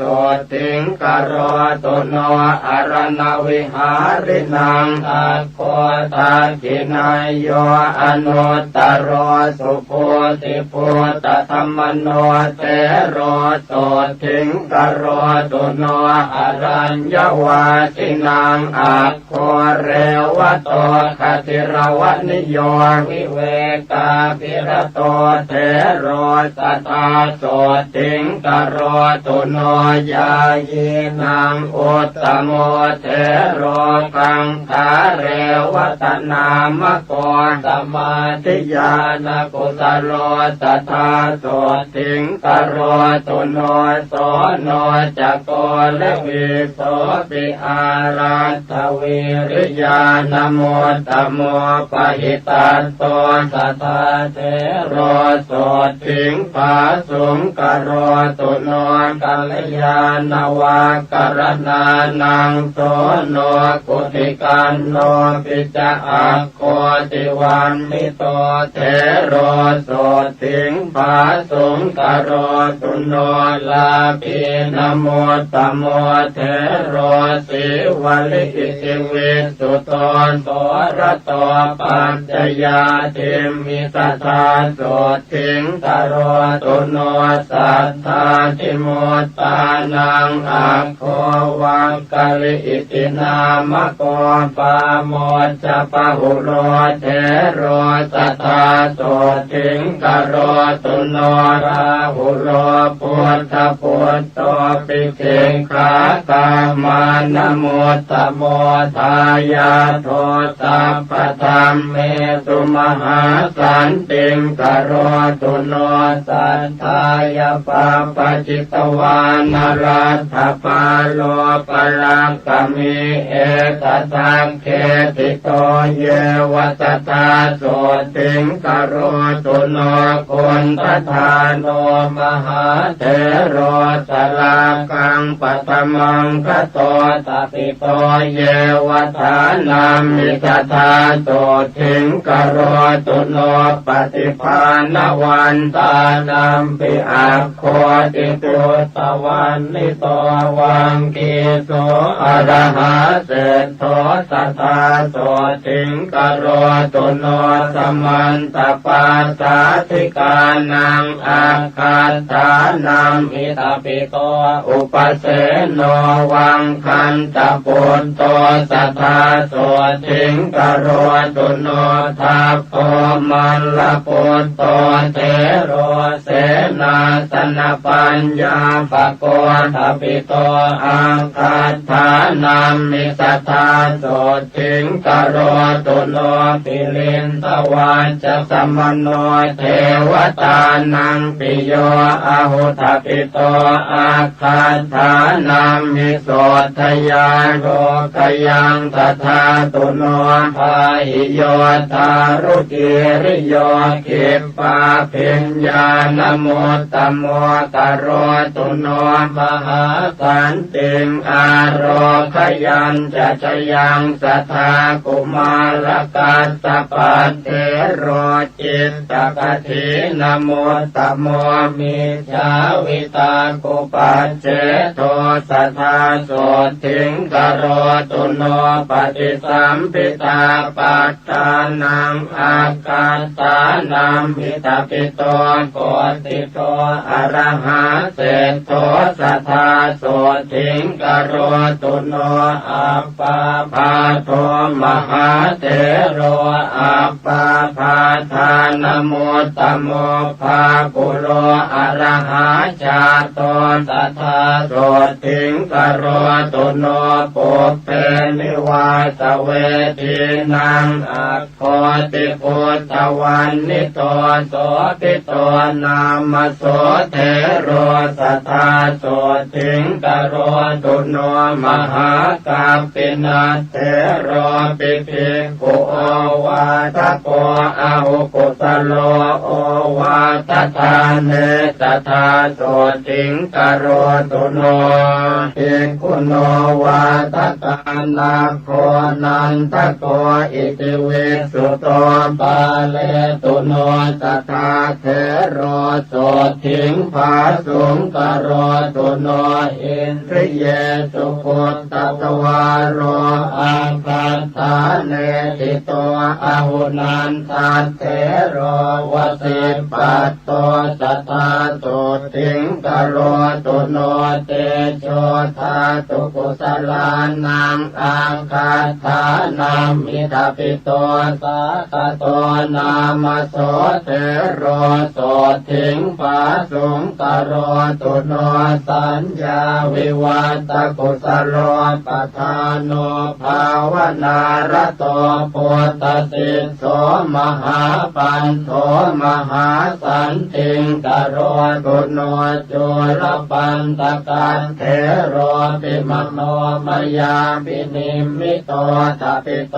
อาคาธานัมหิสัทธาโสทิงกโรตุโนปฏิภาณยกานังตุอาคาธานัมหิทปิโตราโทเทโรมหาโสทิงกโรตุโนอนามยังโลกจิวรธารานังภิกขุนังอุตตโมอาหุโมกราชมหาเถโรมหาสันติงกโรตุโนวิมโลวิมลปัญโยสุโรปสุสมาหิโตระโชนลิมปฏิคันเต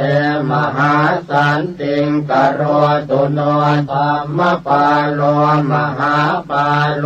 มหาธรรมตโรยติมหาขีนาสวโลเกมหาสันติงกโรตุโนจักขุปาโลมหาเถโรปทานโนศิรสังวุโตปหิตัตโตมหากายโยมหาสันติงกโรตุโนสัพพเวรพยาติโตนารโตอาสวะขโยมหาสันติกโรโลเกสัทธาโสทิงกโรตุโนปุถทปูชายนิรโตจินภัตติปรายโนสัทธัมมสวโนเทโลสัทธาโสทิงกโรตุโนปัจฉิมภวสัมปัตโตโคตโมภาวนารโตราคะขยมโนปัตโตสัทธาโสทิงกโรตุโนเสนาสเนสุสัพพายังลัทธาจานังสมารปิโคติโกโพธชายันโตสัทธาโสทิ ถิงกโรตุโนโพเทปัสสันนมานะโสสุปาอุปัญจลีกโตขีนาสววติปุโตมหาสันติงกโรตุโนวิปัสสนายปัสสุโตวันนิโยจุสมาหิโตสัตโตยาเยวเนวาสิสตาโสติงกโรตุโนโอติโยวินัยตโรอติกันโตนรามเรธาเรนโตอันติมันเทหังสัทธาโสติงกโรตุโนวิมโรวิรโชจันโลชาโตปันตระเกตุนาพิมพิสาราตโจเทโรสัทธาโสติงกโรตุโนรัมมารัญเยวติตวานภาเวนโตกุสลังปะหุงโยคังเขมมโนปัตโตสัพพิโยสันติงกโร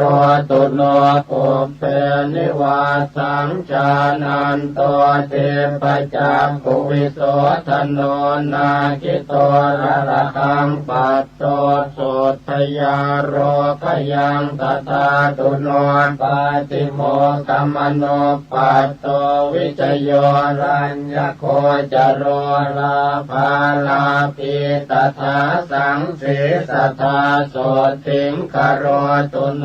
ตันหาชตังวิชเตตวาวัตเตตวานวิปัสสนังสังกราติโตมหาเถโรมหาสันติงกโรตุโนอรัญญวาสาภิรโตปวเนติสมุหโตธัมมานังปารมิปัตโตอุตตโรปาตุโนพยาปุเปปุญญานิกัตวานะปุปโยคังสมารปิอุสโพระหตังปัตโตสัทธาโส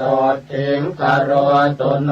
สมาปันติสมาปันโนจรพินโยมหิติโกสิวโกพุทธชายันโตสัทธาโสติงกโรตุโนสัตตาริยตโนเทโรตนิโยธัมมสาคโรวันตสังสารคัมมโนสัทธาโสติงกโรตุโนปัญจขันเตปริญญายภาวยิตวานเนปุติงปัตตวานปรมังสันติงโพธิโยปาตุโนพยาอุปนิสยสัมปันโนอุจจโยปุตตมามะโกโลกาตปสุโตเทโรสัทธาโสติงกโรตุโนปุตตาปัสสะทสัมปันโนปะปะเจกินัสสาสเนสัญจโยนามโสเทโรสัทธาโสติงกโรตุโนมารัญจโยมหาเถโรรามเนโยมหิตติโกนิพพานานินจิตโตโสสัทธาโสติงกโรตุโนอุปปาปัญจปุญญัญจเวติวัตโตอนาสวเวรัตเถโรระหัปปัตโตสัทธาโสติงกโรตุโนปุณณมาสมหาเถโรปังสุโกรัตโรยติปุปกิจจวิติงกัตตวามหาสันติงกโรตุโนปัญจทินโนปัญจชโหปัญจจุตตริภาวโนปัญจสังฆาติโคเถโรสัทธาโสติงกโรตุโนโพเปราคังวิจาเรนโตจินปันติปรายโนเมลันทสิโสวังสัทธโรสัทธาโสติงกโรตุโนปัญโยปันนานิอภโยนิกันตินาติชีวิเตอจิโตโสมหาเถโรมหาสันติงกโรตุโนวิวัตเนสเยปุญเยกัตตวาสัมพุทธปฏิมาคุลาเต โรระหะปัตโตมหาสันติงกโรตุโลวิปัสสิธรรมทายาโทเถโรนิโครธนามโกนิปานากรรมสันติโทสัทธาสันติงกโรตุโนติโสเวจาอนุปัตโตสุขันโทนามโสระหะสัพพปะปะปริขีโนสัทธาโสทิงกโรตุโนนันติโยสัทธาสัมปันโนจิตกะเลโสมหาเถโรอภิญญาปารมิปัตโตสัทธาโสทิงกโรตุโนกิเลสาชาปิตาเยนะจิตธรรมรเตนะโสธัมมาระปุตตวิมโรสัทธาโสทิงกโรตุโนเทวโรกัมมโนเสสุอนุพุทธวาวิโพติโยติสัทเทโรมหาภูตโตมหาสันติงกโรตุโนสุวิมุตโตมหานาโคติหิวังเกหิมุตตะโกสุมังกโรมหาเถโรมหาสันติงกโรตุโนนิราคโรนิราสาโสมลคีรวิโสทโนวิเวกาปิรโตโคโตสัทธาโสทิงกโรตุโนปวิเวกมโนปัตโตกิริมานันทนามโกภาเวนโตกุสเลธรรมเมสัทธาโสทิงกโรตุโน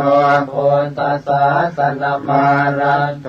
สมิติภาวนาระโตสมิติคุณสัมปันโนสัทธาโสทิงกโรตุโนอาราจิตชิโนสันโตโชติเถโรมหาระหาวิมุตโตสัพพสังสาราสัทธาโสทิงกโรตุโนเสนาสนานิปันตานิเสวันโตชานมาระปิชรพิญโยมหาจุนโทสัทธาโสทิงกโรตุโนชันนาเถโรสหชาโตสุนันโตจินสาสนังโยกะเขมมโนปัตโตสัทธาโสทิงกโรตุโนเมขิโยปุตโตปัฏฐาโกจินปัตติปรายโนมิจฉาวิตากุปัจเจโตสัทธาโสทิงกโรตุโนอุปวานโนมหาเถโรมหากายโยมหาระหามหิติโกมหาเตโชสัทธาโสทิงกโรตุโนสังเกตโยโจรธรรมโนสัพพสังโยชนะขโยปาเลตุโนสัพพพยาโสทยาโรขยังตถาตุโนปัญหาพยากรเนเจโกเมตตาชานรโตยติโสปาโกปายสัมปันโนสัทธาโสทิงกโรตุโนเขตสัมปัตติสัมปัตโต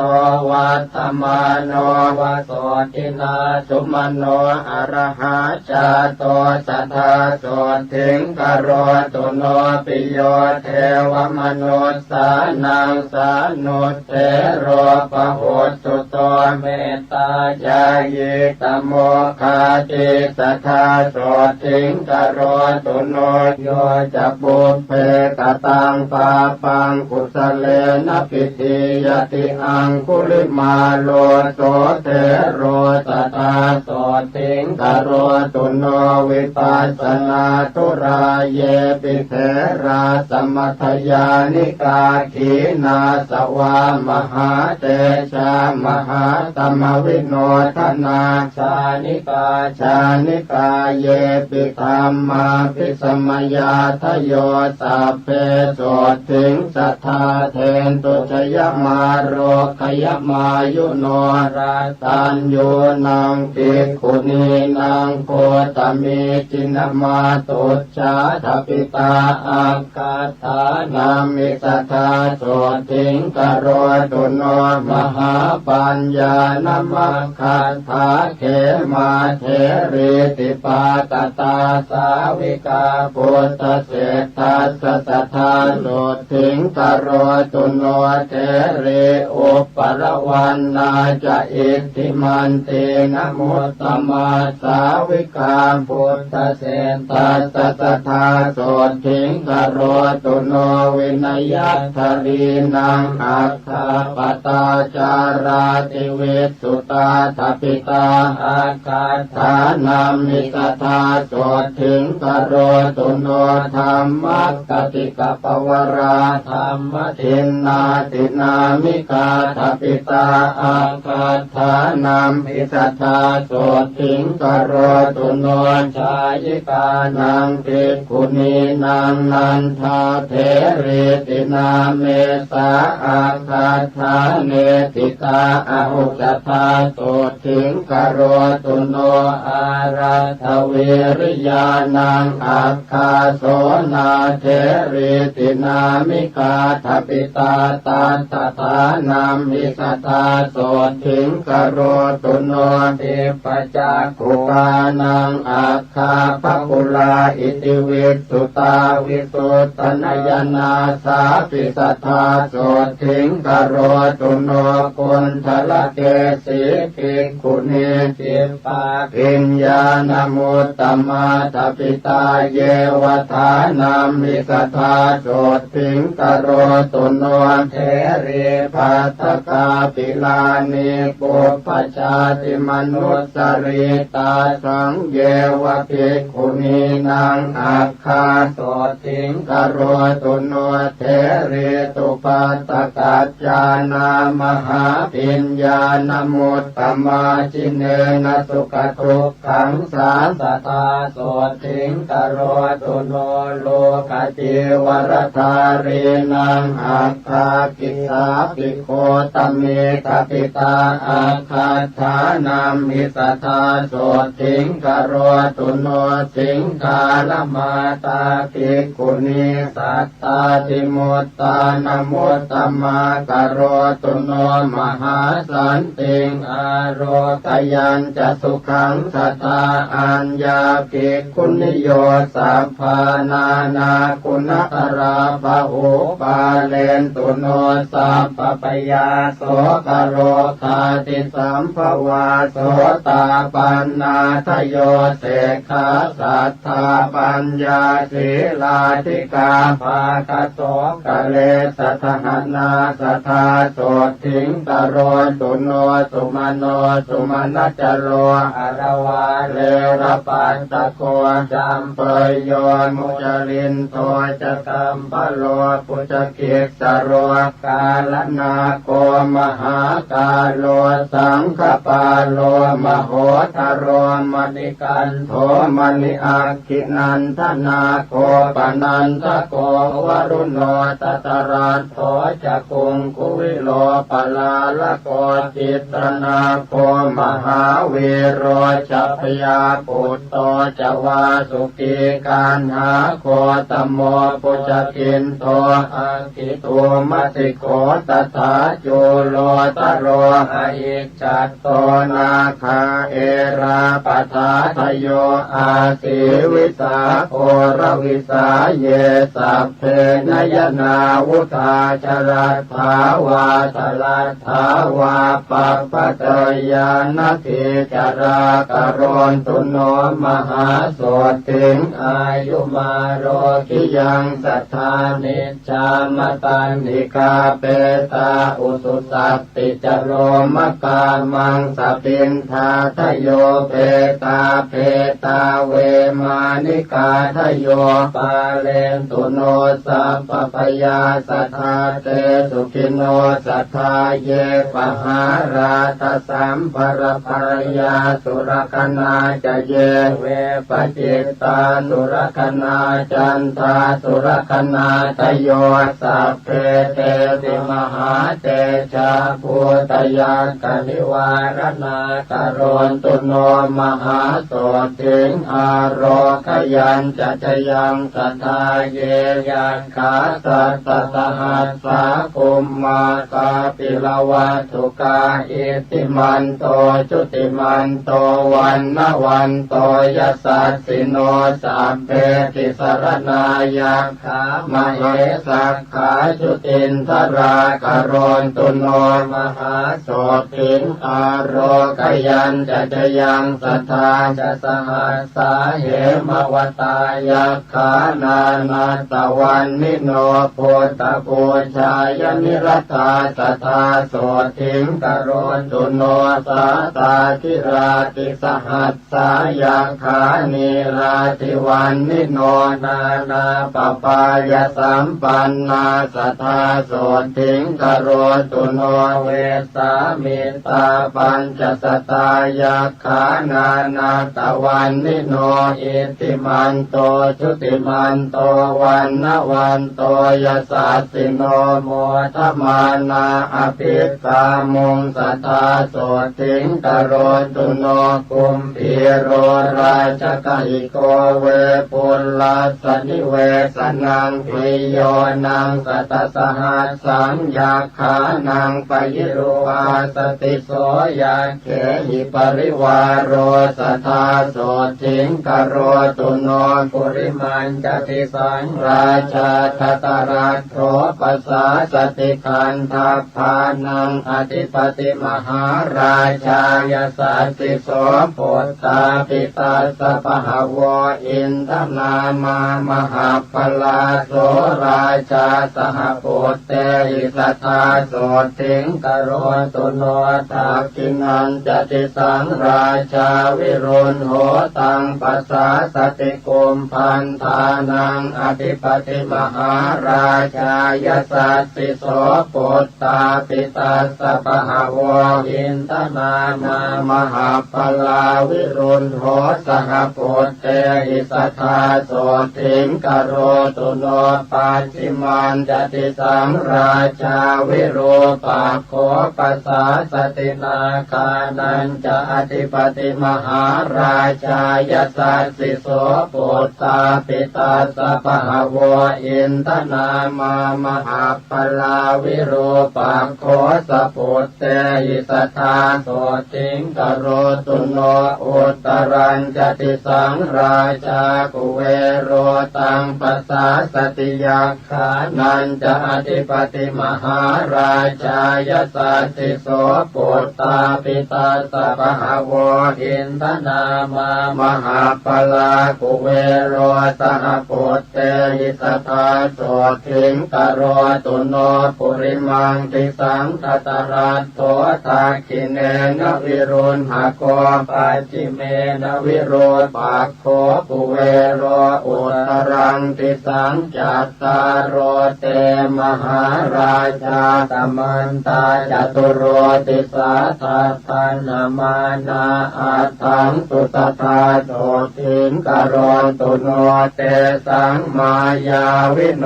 ทาสาอาคงวันจันิกาสัทธามายากุเทนตุวิเทนตุวิโตจวิตุโตสหจันทโนกามเศษโทจะกินนุคันตุนิคันตุจะปนาโทโอปมันโยจะเทวสุโตจะมาตลิกินตเสโนจะคันทาโพ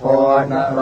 ราชาจะเนตโพวโรปัญจสิกโขเจวติมปรุสุริยวัชสาเอเตจันเยจราชาโนคันทาภาจะมหาพลาโมตมานาสัทธาโสติงโนกโรนตุอนามยังมหันตานาคสานาคาเวสาลาสหตาชกากัมพลาสัตลาจาปิเมรุปาตสิตาพลายามุนาทัตราธาจะสัพเพนาคายสัสสิโนเอราวโนมหานาโคโนกโรนตุอนามยังมหิตติกาสุปันนาเยนาคราเจมหาภเลกเหตวาจินเกเตวะปะขันติงตุนเพบาลาเตโพตสรณาสัพเพโสติงกโรนตุโนสัทธาปทา พยาโปจะเตโชจะวายุเทวามหิติกาอุปจาเรนนิพพัตตาสัทธาโสติงกโรตุโนวรุณาวารณาเทวาโสโมจยสัสสะสหเมตตาการุณิกาสัพเพสัทธาโสติงกโรตุโนปันนาสโยชนายาเมวิมาเนรัตนามะเยติโตตะเมวิหันตวานาสุริโยโสติงกโรตุโนจันโทสีตกโรโลเกปปายุจริโตทโยมหันตการวิทังสีสัทธาโสติงกโรตุโนเวนตุจัสหัสสีเทวาอัตมาจตุเวยมาจันทาสุปนิสาเทวาสุริยนิสิตาพุทธสมามกาสัพเพสัทธาโสติงกโรตุโนนาคาตานิปุระคัตวาเทวามันทวลาหากาสักโกปุรินทโทเศธโทสัทธาโสติงกโรตุโนมหันตาสหภูเทวาชลมากิสิขาริวะอริทธกาจโรชาจะอุมมาปุมปนิภาสิโนวรุณาสหธรรมาจะอาจุตาจะอเนชกาสุเรยรุติราเทวาวาสวเนสิโนตเสเททัสสะกายาสัทธาโสติงกโรตุโนสมานามหาสมานามานุสามานุสุตตมาคิตตาปโตติกาเทวามโนปโตติกาอัฏฐาปิหรโยเทวาโลหิตวาจิโนปารคามหาปารคาสัพเพเทวายสัสสิโนทัสเสเตทัสสะกายาสัทธาโสติงกโรตุโนสงกากลัมภาอรุณาอาคุงเวคณสาสหโอทาตะไคหาปาโมกขาอาคุงเทวาวิจักขณาสัทธามันตาหารคชามิสกาจยสัสสิโนธนยังอาคปัจจุนโนโยติสาสววิวัสสติกเสเตตัสสะกายาสัพเพนานาตวันนิโน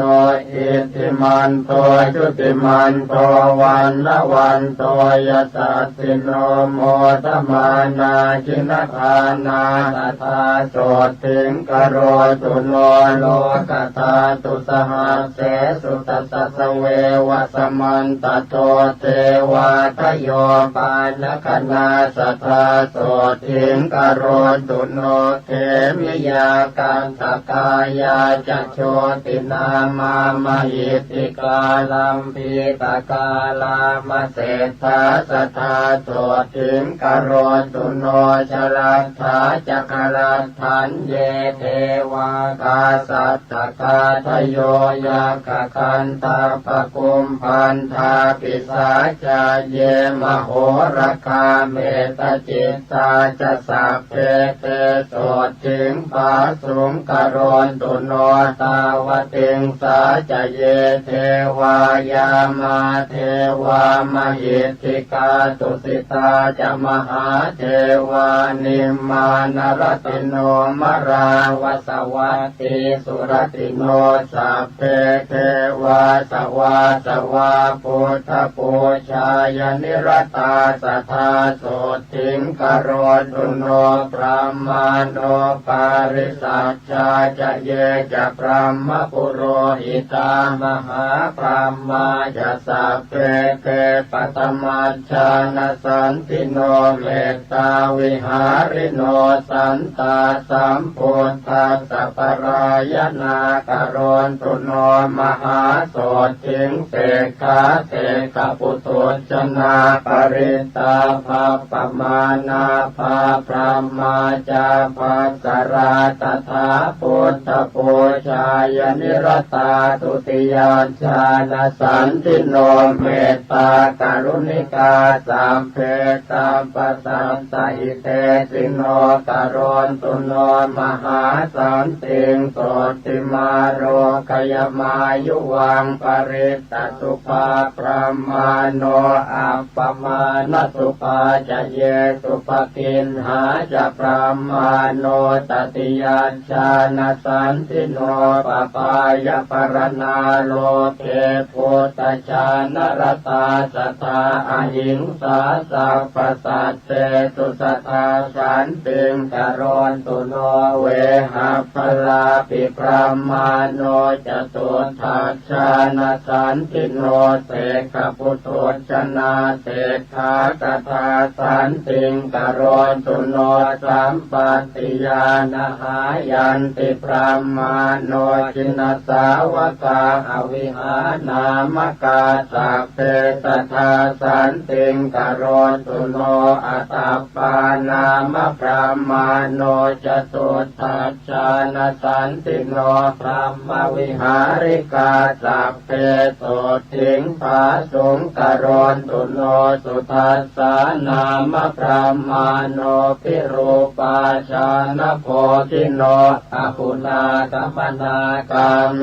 สันติงภาสุงกโรนตุโนพรหมวิหารสัมปันนาจินพันติปรายนาพรามาโนสุทัสสีนามสัทธาโสสิงกโรนตุโนอากนิฐาจะพรามาโนเจตาสัพพกุเนหิจปะหินภวนิสเลหาสัทธาโสสิงกโรนตุโนปัตมารูปพรามาโนสัพพรูปวิราคิโนจินพันติรตาสัพเพสัทธาโสสิงกโรนตุโนตุติยารูปพรามาโนเหตาชานวิราคิโนจินพันติรตาสัพเพสัทธาโสสิงกโรนตุโนตติยารูปพรามาโนเหตาชานวิราคิโนจิน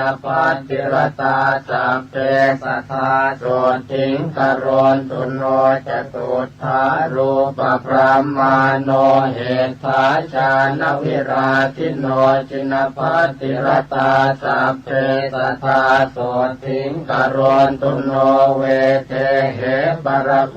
ยานเนจัมปุหิเปปุรุมหิจเทวยัคขปิสาเจหิสัตถิงวิชาคราทโยอากาสัทธาจะพรามาโนชรัตถาจันตริกขจาทวิปัฏฐาทโยเยสัตตาสัทธาโส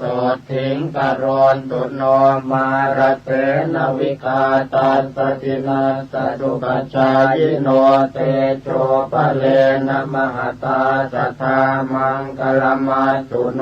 นานาคุณวิจิตัสสะรูปกายาสัสสะตุโนสัพพเทวมนุสสานังมารพันธวิโมจิโนเมตตาภะเลนะมหตาสัทธามังคลมัตตุโนสัพพัญญุตาธิกายาสัทธรรมกายาสัสสะตุโนจักขาทยโคจรัสสาปิโคจรัสเสวะภูริยาเตโชปะเลนะมหตาสัพพมังคลมัตตุโนรูปกายสัทธิสาสนิมิตาสมเหสิโนธรรมัสสวะตุโนสักเกเทวานังสุขตาปฏิเตโชปะเลนะมหตาสัทธามังคลมัตตุโนสิกิตวามานุเสเทเวโมจยิตวาสเทวะเกสังขาเรปัจหันตัสสเนปุตตัสสมเหสิโนมหันเตนานุภาเวนัสสัพพมังคลมัตตุโนจตุราสีสิสหัสธรรมขันธัสสะเตชัสสานวังคัสสาสนัสสาปินวโรปุตตรัสสะจะสัพพปาปะปะวาเหนะสัพพมังคลมัตตุโนมหาโตริยสังฆาสปุญญ ยักเขตัสสตาทิโนปะหินัสสะปะปาปัสสสีราติขันธสาริโนมหาเตชานุภาเวนัสสะปะมังคลมัตตุโนปาตาเลภูตลากาเสเทวยักขปิสาจกาวิชชาตราจคันทัพพานาคกุมพันธรักขสาสัพเพสมานุภาเวนัสสะปะมังคลมัตตุโนอิเจวะมุปปาตสันติงโยวัฏยสุนัยวาวิเชยสัพพปาปานิวุฒาตัญจะภวิสสติสุทิกามโอลเพสุทิงสุขกามโอสุขังละเพอายุกามโอละเพยายมปุนตกามโอละเพสุเตนะตัสสะโรธาภาเทนติวาตาปิตาทิสัมภวะอากา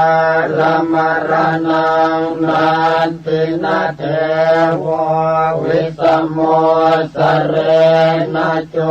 ปาตปยังตัสสะโนปิปาตปยังตถานาสันติทุนนิมิตตานิปาปะกรรมาติตานิจติขมายุมหา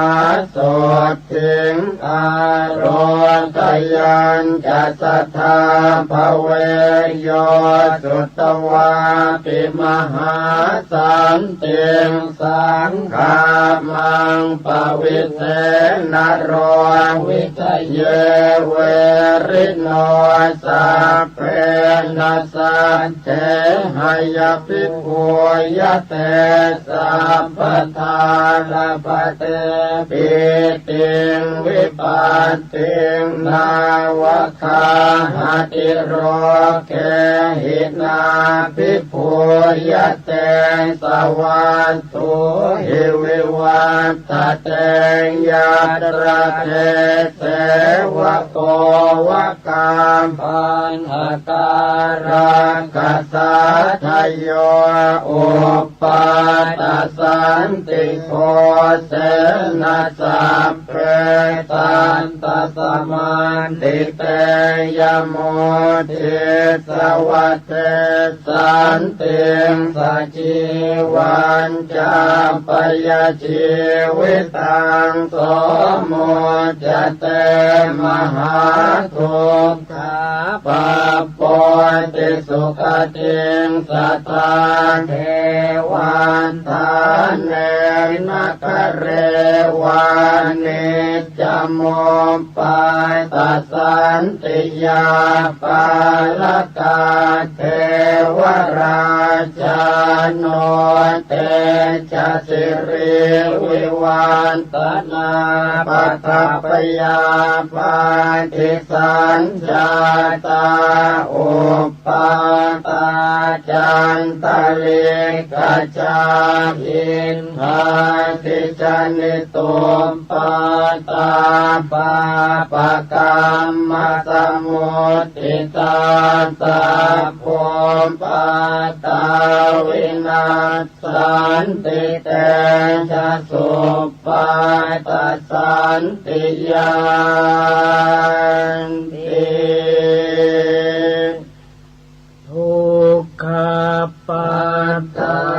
ยเนทุกขพยาปัตตายเนพยาโสกปัตตายเนโสกโหนตุสัพเพติปานิโนเอตตาวตาจะอัมเห หิสัมปทังปุญญสัมปทังสัพเพเทวานุโมทันตุสัพพสัมปันติสิทธิยาทานังททันตุสัพพายสิรังรักขันตุสัมปทาภาวนาปิรตาโหนตุการจันตุเทวตาคตาสัพเพพุทธาภลัมปัตตาปัจเจกานันจะยังพลังอรหันตานันจะเตเชนรักขังพันธามิสัพพโสภวตุสัพพมังคลังรักขันตุสัพพเทวตาสัพพพุทธานุภาเวนัสสทาโสทิภวันตุเตภวตุสัพพมังคลังรักขันตุสัพพเทวตาสัพพธรรมานุภาเวนัสสทาโสทิภวันตุเตภวตุสัพพมังคลังรักขันตุสัพพเทวตาสัพพสังฆานุภาเวนัสสทาโสทิภวันตุเตอานุภาพของอุปปาตสันติผู้ใดสวดหรือฟังอุปปาตสันติอันกล่าวแล้วด้วยประการฉนี้บุคคลนั้นจะพึงชนะจากสิ่งชั่วร้ายทั้งปวงจักเจริญด้วยคุณ5ประการคืออายุวรรณะสุขะพละและปฏิภาณความวิบัติย่อมไม่มาแผ่วพานย่อมได้รับความอิ่มใจในการทุกเมื่อยาพิษและศาสตราวุธย่อมไม่กล้ำกลายย่อมชนะข้าศึกทั้งมวลโรคาพยาธิย่อมไม่เบียดเบียนย่อมเจริญด้วยทรัพย์สินคารภัยจากมนุษย์อมนุษย์และสัตว์ร้ายน้อยใหญ่ย่อมสงบไปด้วยเสียงแห่งการสวดอุปาทสันติผู้ที่สวดอุปาทสันติแล้วอุทิศให้ผู้ที่ล่วงลับไปก็ดีที่ยังมีชีวิตอยู่ก็ดีจะช่วยให้เขาเหล่านั้นพ้นจากมหันตทุกข์ย่อมเข้าถึงสุขในการทุกเมื่อทวยเทพเทวดาทั้งหลายท้าวพระยามหากษัตริย์ทั้งหลายจักเป็นผู้เจริญด้วยเดชและสิริมงคลด้วยกฤตยานุภาพแห่งพระคาถาอุปปาตสันติเหตุร้ายอันเกิดจากภัยธรรมชาติมีแผ่นดินไหวและน้ำท่วมเป็นต้นเหตุร้ายอันเกิดจากฟากฟ้าเหตุร้ายอันเกิดจากสุริยุปราคาจันทรุปราคาเหตุร้ายอันเกิดจากบาปกรรมเหตุร้ายทั้งปวงจักพินาศไปด้วยเดชแห่งอุปปาตสันติ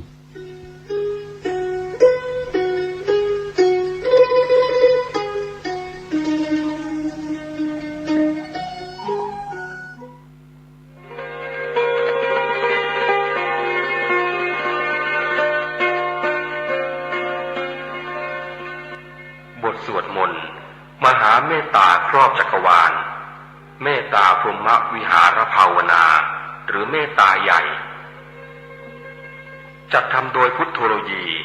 สำนักพิมพ์พระพุทธศาสนาประกาศ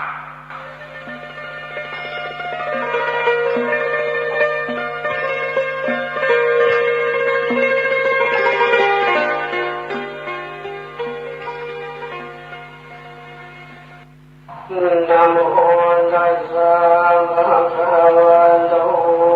อะระหะโตสัมมาสัมพุทธั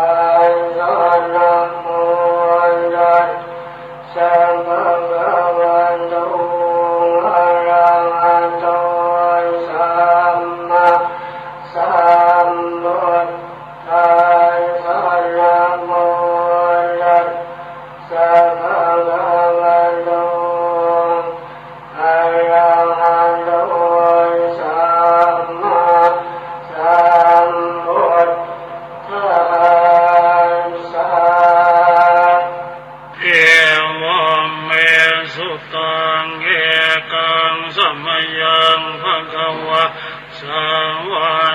ยังวิหารติเชตวันเนอนาถปินทิการสะอารามเมตัตระโคภความเพคูอามันเตเสเพขวติพัทันเตติเตเพคูภควโตปัจจานโสสุภควะเอตทวจาเมตตายะเพขเวเจโตวิมุตติยาอาเสวิตายะภาวิตายะปะหุริกตายะยานิกตายะวัตถุกตายะอโนทิตายะปริจิตายะสุสมาราทายะเอกาทัสสานิสังสาปฏิกังขากตเมเอกทัสสาสุขังโสปฏิสุขังปฏิโพ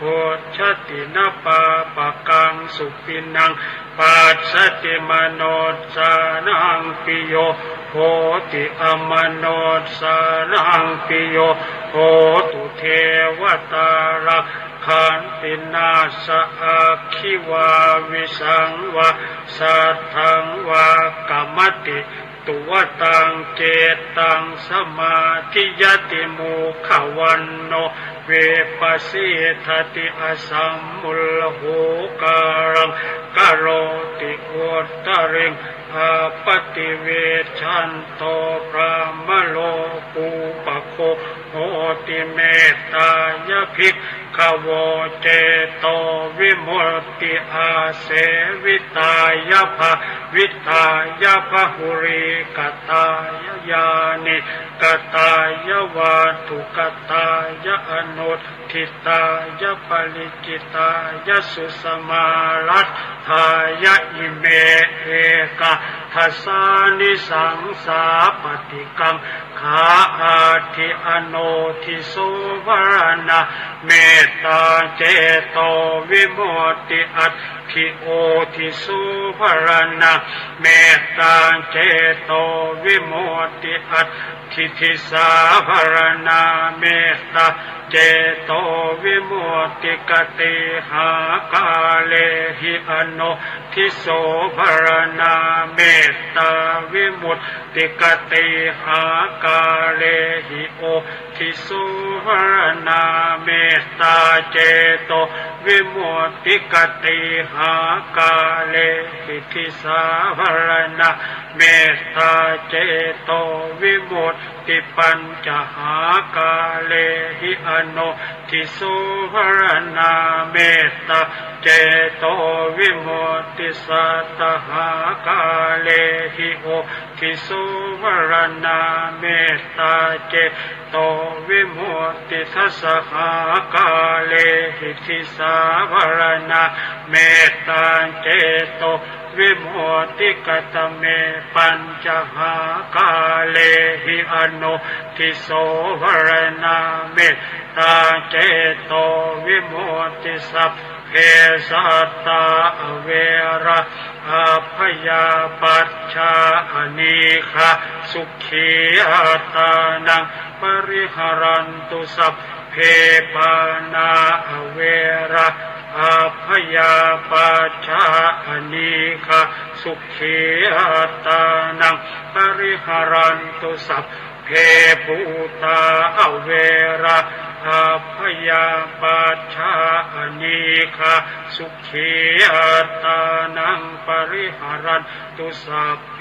ปุคาราเว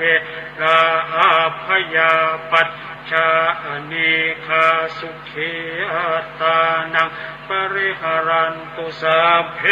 อัตตภาวะปริยาปันนาเวระอัพยาปัญชาอนิฆาสุขีอัตตานังปริหารันตุอิเมปัจจหากาเรหิอโนทิโสวรณาเมตตาเจโตวิมุตติกตเมหิสัตตหากาเลหิโอทิโสวรณาเมตตาเจโตวิมุตติสัพเพ เพอิทธิโยเวระอัพยามปัญจังอเนกาสุขีอัตตานังปริหารันตุสัพเพปุริสาเวระอัพยามปัญจังอเนกาสุขีอัตตานังปริหารันตุสัพเพอริยาเวระอัพยาปัญจอเนกาสุขีอัตตานังปริหารันตุสัพเพอนาริยาเวระอัพยามปัญจอเนกาสุขีอัตตานังปริหารันตุสัพเพเทวาเวระอัพยามปัญจอเนกาสุขีอัตตานังปริหารันตุสัพเพมนุสสาเวระอัพยามปัญจอเนกาสุขีอัตตานังปริหารันตุสัพเพวินิปาติกาเวระอัพยามปัญจอเนกาสุขีอัตตานังปริหารันตุอิเมสัตตหากาเลหิโอทิโสภรณาเมตตาเจโตวิมุตติกตเมทัสหากาเลหิทิสาภรณาเมตตาเจโตวิมุตติสัพเพปุราธิมายทิสายสัตตาเวระอัพยามปัญจอเน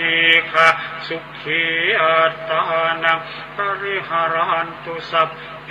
ปัจฉิมายทิสายสัตตาเวระอัพยามปัญจอเนกาสุขีอัตตานังปริหารันตุสัพเพอุตตรายทิสายสัตตาเวระอัพยามปัญจอเนกาสุขีอัตตานังปริหารันตุสัพเพทักขินายทิสายสัตตาเวระอัพยามปัญจอเนกาสุขีอัตตานังปริหารันตุสัพเพปุราธิมายอนุทิสายสัตตาเวระอัพยามปัญจอเนกาสุขีอัตตานังปริหารันตุสัพเพปัจฉิมายอนุทิสายสัตตาเวระอัพยามปัญจอเนกาสุขีอัตตานังปริหารันตุสัพเพอุตตรายอนุทิสายสัตตาเวระอัพยามปัญจอเนกาสุขีอัตตานังปริหารันตุสัพเพทักขินายอนุทิสายสัตตาเวระอัพยามปัญจอเนกาสุขีอัตตานังปริหารันตุสัพเพเหติมายทิสายสัตตาเว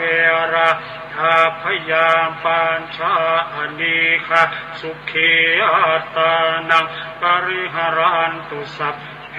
อุปริมายทิสายสัตตาเวระอัพยามปัญจอเนกาสุขีอัตตานังปริหารันตุสัพเพปุราธิมายทิสายปานาเวระอัพยามปัญจอเนกาสุขีอัตตานังปริหารันตุสัพเพปัจฉิมายทิสายปานาเวระอัพยามปัญจอเนกาสุขีอัตตานังปริหารันตุสัพเพอุตตรายทิสายปานาเวระอัพยามปัญจอเนกาสุขีอัตตานังปริหารันตุสัพเพดังขินายทิสายปานาเวระอัพยามปัญจอเนกาสุขีอัตตา นังปริหารันตุสัพเพ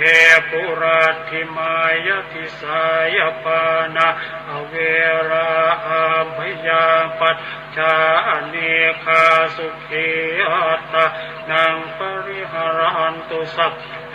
ปัจฉิมายอนุทิสายปานาอเวราอาภยาปัจจานิคาสุขี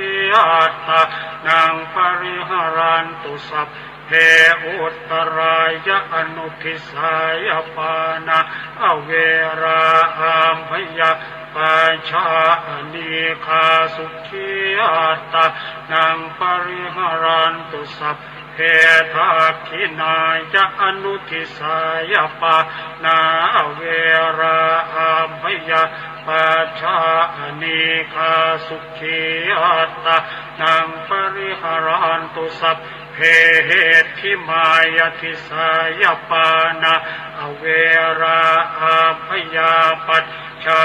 นิคาสุขีอัตตานังปริหารันตุสัพเพ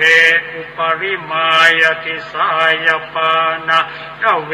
ราอาภยาปัจจานิคาสุขีอัตตานังปริหารันตุสัพเพปุรัตถิมายติสายภูตาอเวราอาภยาปัจจานิคาสุขีอัตตานังปริหารันตุสัพเพปัจฉิมายติสายภูตาอเวราอาภยาปัจจานิคาสุขีอัตตานังปริหารันตุสัพเพอุตตรายติสายภูตาอเวราอาภยาปัจจานิคาสุขีอัตตานังปริหารันตุสัพเพทักขินายติสายภูตาอเวราอาภยาปัจจานิคาสุขีอัตตานังปริหารันตุสัพเพปุรัตถิมายอนุทิสายภูตาอเวราอาภยาปัจจานิคาสุขีอัตตานังปริหารันตุสัพเพปัจฉิมายอนุทิสายภูตาอเวราอาภยาปัจจานิคาสุขีอัตตานังปริหารันตุสัพเพอุตตรายะอนุทิสายภูตาอเวราอาภยาปัจจานิคาสุขีอัตตานังปริหารันตุสัพเพทักขินายะอนุทิสายภูตาอเวราอาภยาปัจจานิคาสุขีอัตตานังปริหารันตุสัพเพเหติมายติสายภูตาอเวราอาภยาปัจจานิคาสุขีอัตตานังปริหารันตุสัพเพอุปริมายติสายภูตาอเวราอาภยาปัจจานิคาสุขีอัตตานังปริหารันตุสัพเพปุรัตถิมายติสายปุคลาอเวราอาภยาปัจจานิคาสุขีอัตตานังปริหารันตุสัพเพปัจฉิมายติสายปุคลาอเวราอาภยาปัจจานิคาสุขีอัตตานังปริหารันตุสัพเพอุตตรายติสายปุคลาอเวราอาภยาปัจจานิคาสุขีอัตตานังปริหารันตุสัพเพทักขินายติสายปุคลาอเวราอาภยาปัจจานิคาสุขีอัตตานังปริหารันตุสัพเพปุรัตถิมายอนุทิสายปุคลาอเวราอาภยาปัจจานิคาสุขีอัตตานังปริหารันตุสัพเพ เพปัจฉิมายะอนุทิสายปุคลาเวราพยาปัจฉานิคาสุขีอัตตานังปริหารันตุสัพเพอุตตรายะอนุทิสายปุคลาเวราพยาปัจฉานิคาสุขีอัตตานังปริหารันตุสัพเพ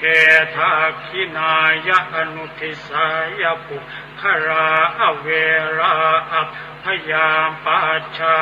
นิคาสุขีอัตตานังปริหารันตุสัพเพเหติมายติสายปุคลาเวราพยาปัจฉานิคาสุขีอัตตานังปริหารันตุสัพเพอุปริมายติสายปุคลาเวราพยาปัจฉา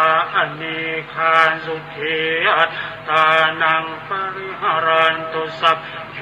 ปุราธิมายติสายอัตตภาวะปริยาปันนาเวราพยาปัจฉานิคาสุขีอัตตานังปริหารันตุสัพเพปัจฉิมายติสายอัตตภาวะปริยาปันนาเวราพยาปัจฉานิคาสุขีอัตตานังปริหารันตุอุตสัพเพอุตตรายติสายอัตตภาวะปริยาปันนาเวราพยาปัจฉานิคาสุขีอัตตานังปริหารันตุสัพเพทักขินายติสายอัตตภาวะปริยาปันนาเวราพยาปัจฉานิคาสุขีอัตตานังปริหารันตุสัพเพปุราธิมายะอนุทิสายอัตตภาวะปริยาปันนาเวราพยาปัจฉานิคาสุขีอัตตานังปริหารันตุสัพเพปัจฉิมายะอนุทิสายอัตตภาวะปริยาปันนาเวราพยาปัจฉา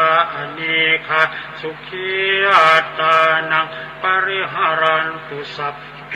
อุตตรายะอนุทิสายอัตตภาวะปริยาปันนาเวราพยาปัจฉานิคาสุขีอัตตานังปริหารันตุสัพเพทักขินายะอนุทิสายอัตตภาวะปริยาปันนาเวราพยาปัจฉานิคาสุขีอัตตานังปริหารันตุสัพเพเหติมายติสายอัตตภาวะปริยาปันนาเวราพยาปัจฉานิคาสุขีอัตตานังปริหารันตุสัพเพอุปริมายติสายอัตตภาวะปริยาปันนาเวราพยาปัจฉานิคาสุขีอัตตานังปริหารันตุสัพพะปุราธิมายติสายเอียนทิโยเวรังพยาปัญชานิคาสุขีอัตตานังปริหารันตุสัพพะปัญชิมายติสายเอียนทิโยเวรังพยาปัญชานิคาสุขีอัตตานังปริหารันตุสัพพะอุตตรายติสายอิทธิโยเวรังพยาปัจฉานิคาสุขีอัตตานังป ริหารันตุสัพพันทักขินายติสายอิทธิโยเวราอามยาปัจฉานิคาสุขีอัตตานังปริหารันตุสัพพะปุรัตถิมายะอนุทิสายเอธิโยอเวราอามพยามปัญชางอเนคาสุขีอัตตานังปริหารันตุสัพพะปัญชิมายะอนุทิสายอิทธิโยอเวราอามพยามปัญชางอเนคาสุขีอัตตานังปริหารันตุสัพพะอุตตรายะอนุทิสายะเอธิโยเวราอาพยาปัจฉาอเนคาสุขีอัตตานังปริหารันตุสัพพะทาคินายะอนุทิสายะอิทธิโยเวราอาพยาปัจฉาอเนคาสุขีอัตตานังปริหารันตุสัพพะเหติมายติสายะอิทธิโยเวราอาพยาปัจฉาอเนคาสุขีอัตตานังปริหารันตุสัพพะอุปริมายติสายะอิทธิโยเวราอาพยาปัจฉาอเนคาสุขีอัตตานังปริหารันตุสัพเพปุราธิมายติสายปุริสาเวราอามยามบัญชางอเนคาสุขีอัตตานังปริหารันตุสัพเพปัจฉิมายติสายปุริสาเวราอาพยาปัจฉาอเนคาสุขีอัตตานังปริหารันตุสัพเพอุตตรายติสายปุริสาเวราอาพยาปัจฉาอเนคาสุขีอัตตานังปริหารันตุสัพเพทักขินายติสายปุริสาเวราอามพยามปัญชาอเนคาสุขีอัตตานังปริหารันตุสัพเพปุราธิมายะอนุทิสายะปุริสาเวราอาพยามปัญชาสุขีอัตตานังปริหารันตุสัพเพปัจฉิมายะอนุทิสายะปุริสาเวราอาพยาปัจฉาอเนคาสุขีอัตตานังปริหารันตุสัพเพอุตตรายะอนุทิสายะปุริสาเวราอาพยาปัญชาอเนคาสุขีอัตตานังปริหารันตุสัพเพทักขินายะอนุทิสายะปุริสาเวราอาพยาปัจฉาอเนคาสุขีอัตตานังปริหารันตุสัพเพเหติมายติสายปุริสาเวราอาพยาปัจฉาอเนคาสุขีอัตตานังปริหารันตุสัพเพอุปริมายติสายปุริสาเว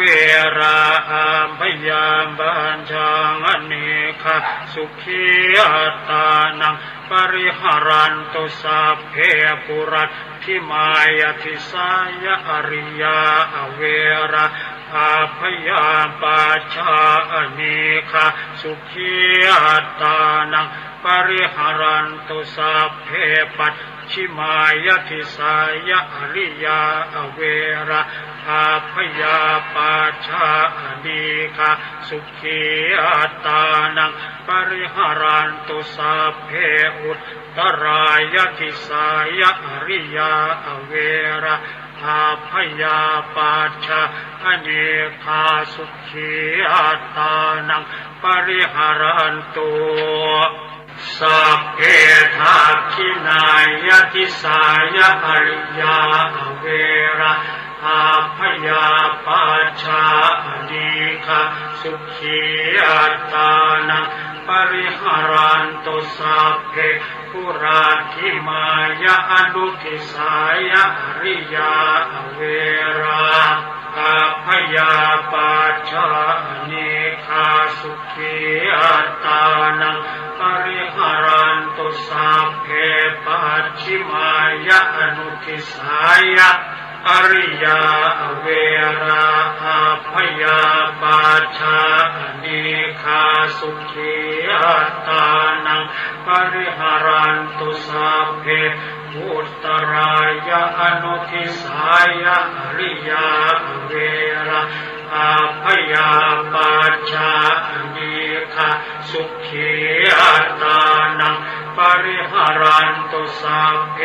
ทักขินายะอนุทิสายะอริยาเวราอาพยาปัจจา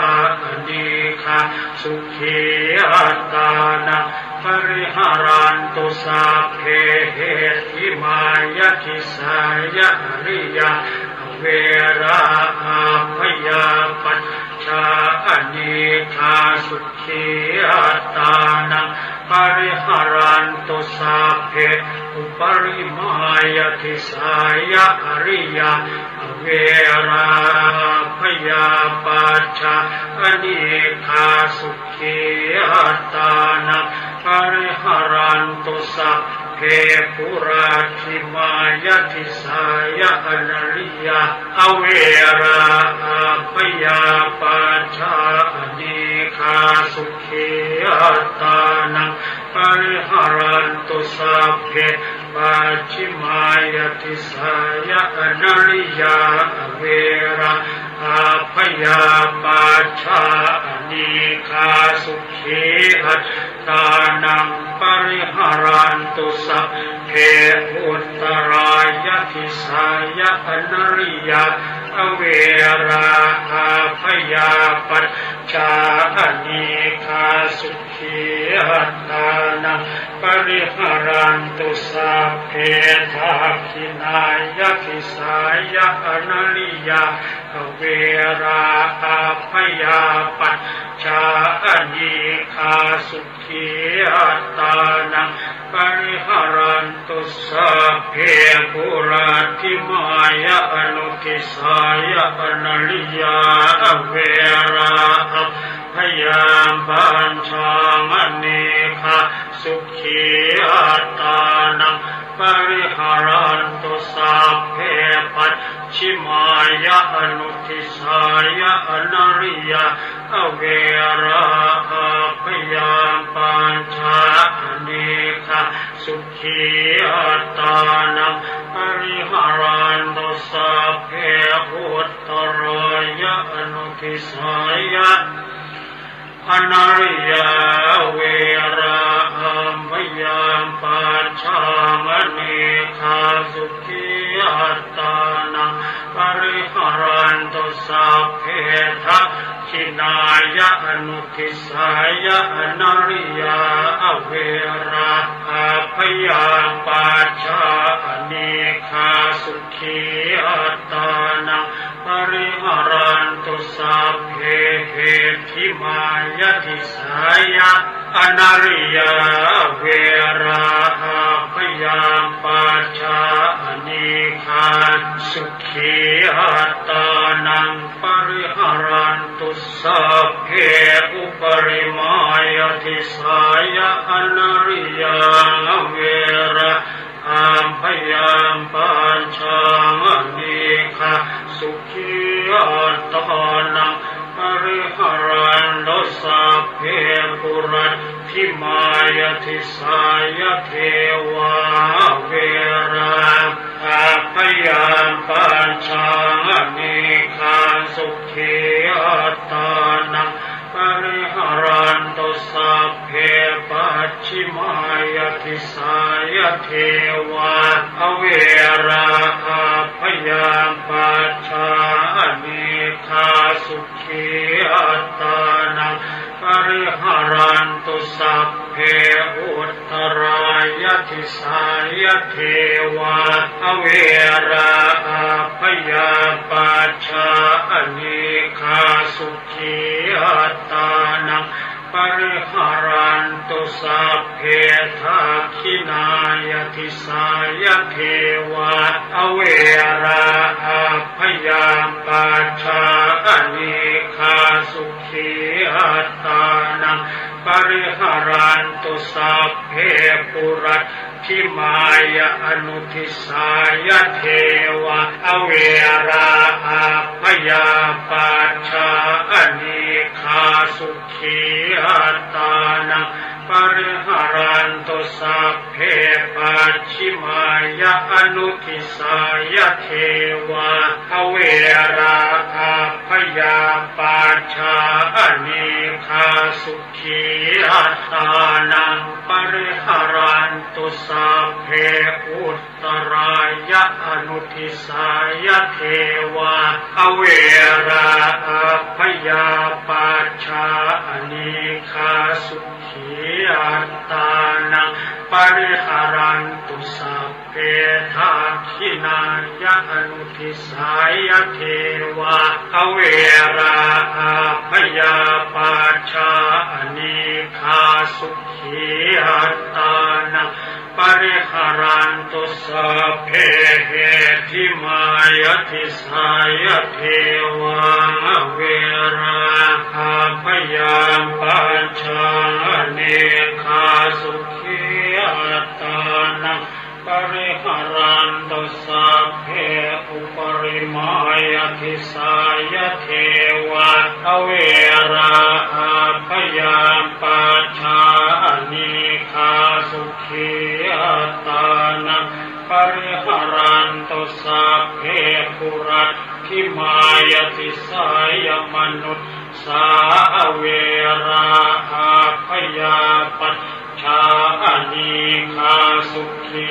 อัตตานังปริหารันตุสัพเพปัจฉิมายติสายมนุษย์สาเวราอาพยาปัจ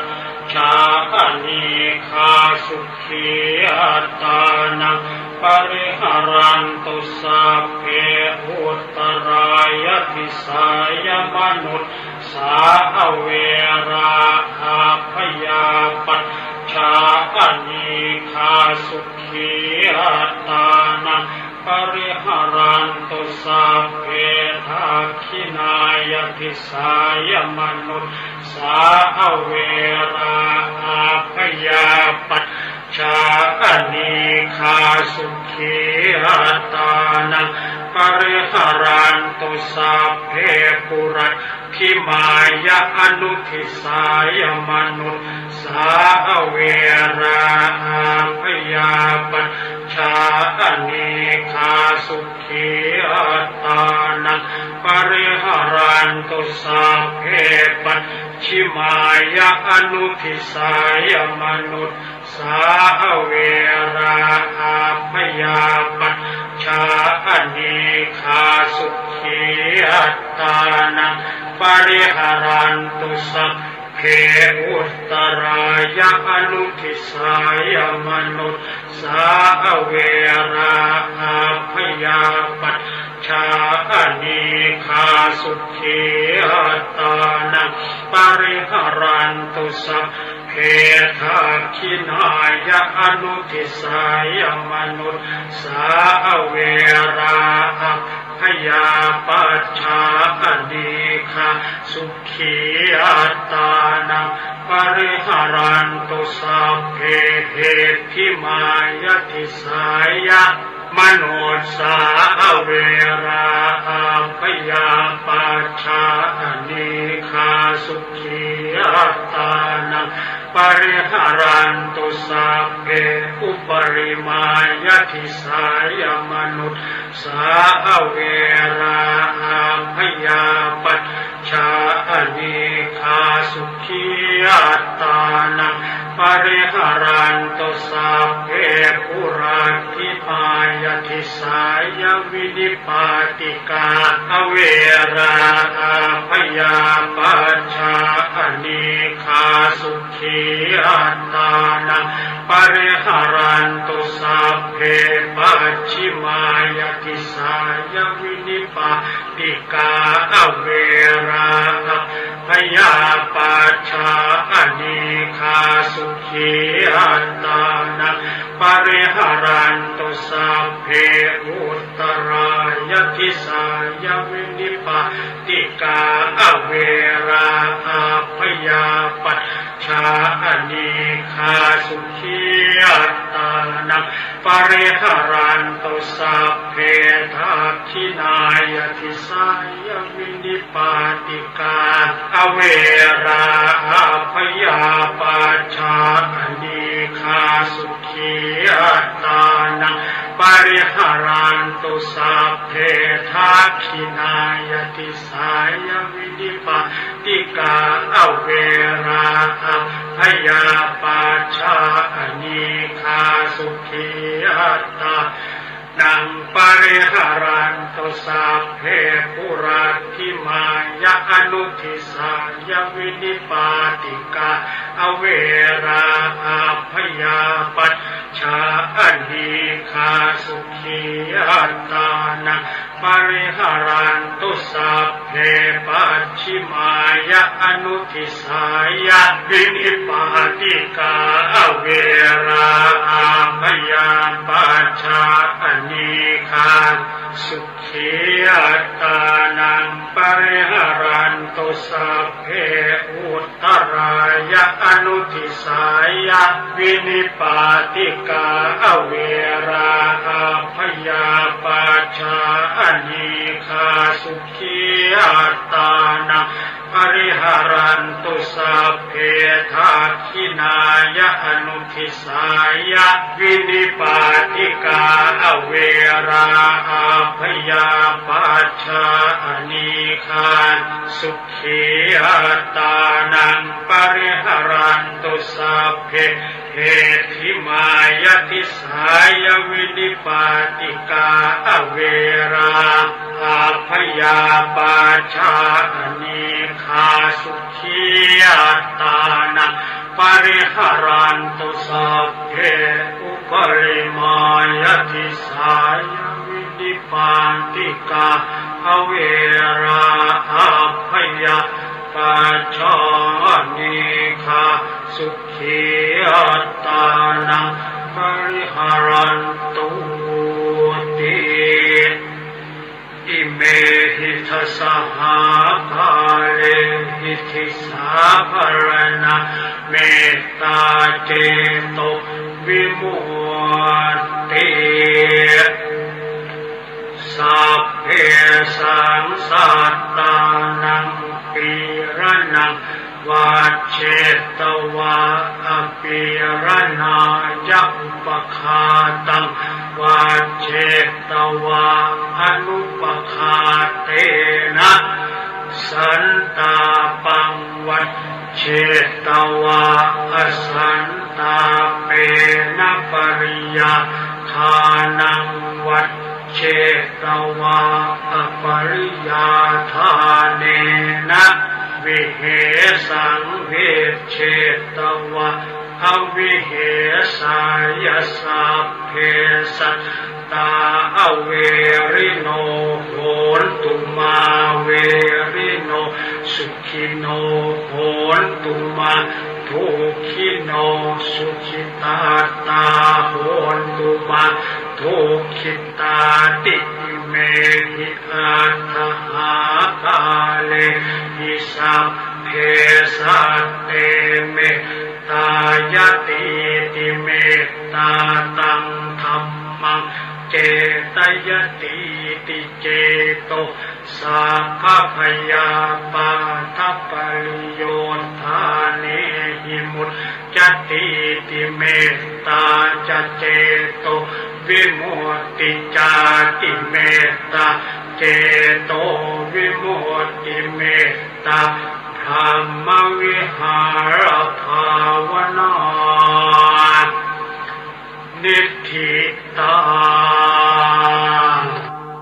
บทกรวดน้ำและแผ่เมตตาสัพเพสัตตาสัตว์ทั้งหลายที่เป็นเพื่อนทุกข์เกิดแก่เจ็บตายด้วยกันทั้งหมดทั้งสิ้นอเวราโหตุจงเป็นสุขเป็นสุขเถิดอย่าได้มีเวรแก่กันและกันเลยอัพยาปชาโหตุจงเป็นสุขเป็นสุขเถิดอย่าได้พยาบาทเบียดเบียนซึ่งกันและกันเลย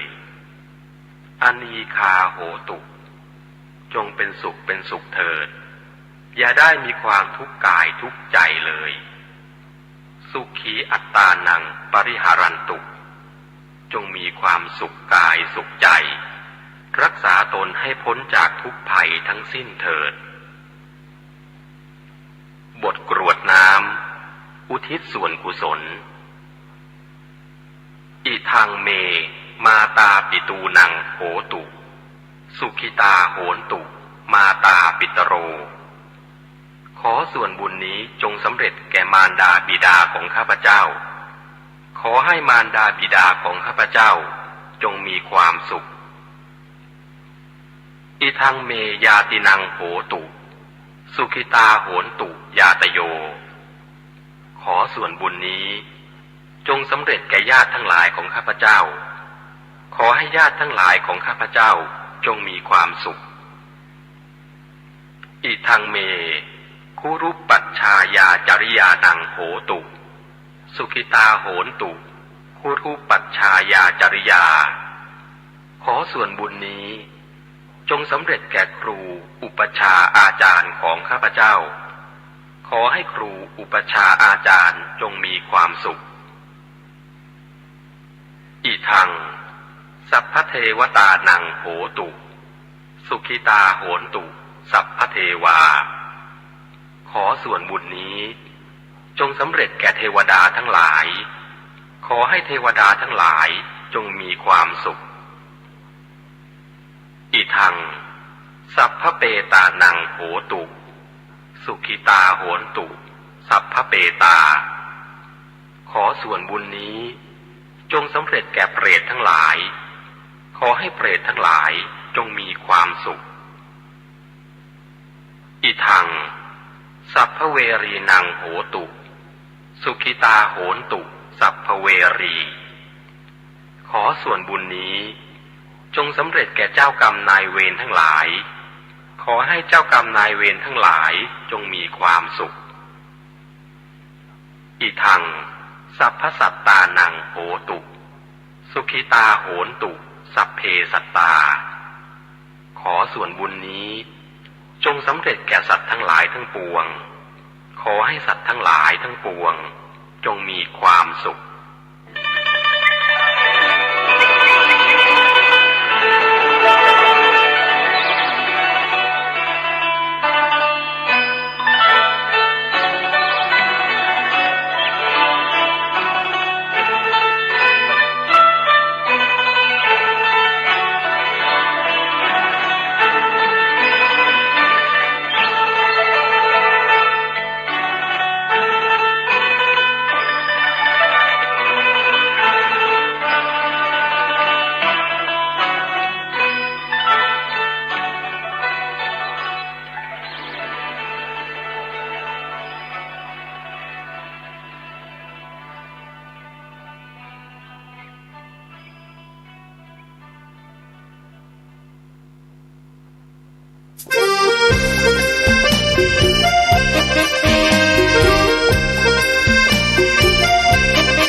สถานีพระพุทธศาสนาฝากเสียงลอยมาบอกบรรดาญาติโยมที่มีใจใช้ธรรมฉโลมที่มีใจใช้เพลงฉโลมบอกบรรดาญาติโยมให้ฟังคลื่นนี้ สถานีตั้ง ไม่ไกลไม่ไกลตั้งอยู่ทั่วเมืองไทยชวนคนไปทำดี เชิญฟังกันทั้งวันดีเจสร้างสรรค์พากันสุขีใครอยากฟังธรรมเชิญทางนี้ใครอยากฟังธรรมเชิญทางนี้หรืออยากฟังเพลงดีๆเปิดคืนนี้นะคุณสถานีพระพุทธศาสนาฝากเพลงลอยมาย้ำชาวพุทธสร้างบุญธรรมะจะติดตามตัวคุณธรรมะจะชี้นำใจคุณพิสุทรงท่านหนุนไว้ให้คุณมาสร้างสถานีที่ล้ำค่าชี้นำธรรมะเพิ่มปัญญาแตกฉานสอบถามธรรมะข้อใดเชิญลองถามไทยเรื่องที่อยากถามมีธรรมสลับกับเพลงเพราะมีธรรมสลับกับเพลงเพราะและดีเจชอละไว้เป็นเพื่อนคุณ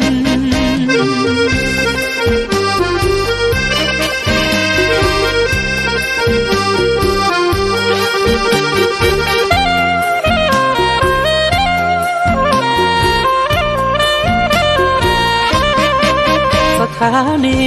ที่ล้ำค่าชี้นำธรรมะเพิ่มปัญญาแตกฉานสอบถามธรรมะข้อใดเชิญลองถามไทยเรื่องที่อยากถามมีธรรมสลับกับเพลงเพราะมีธรรมสลับกับเพลงเพราะและดีเจชอละไว้เป็นเพื่อนคุณ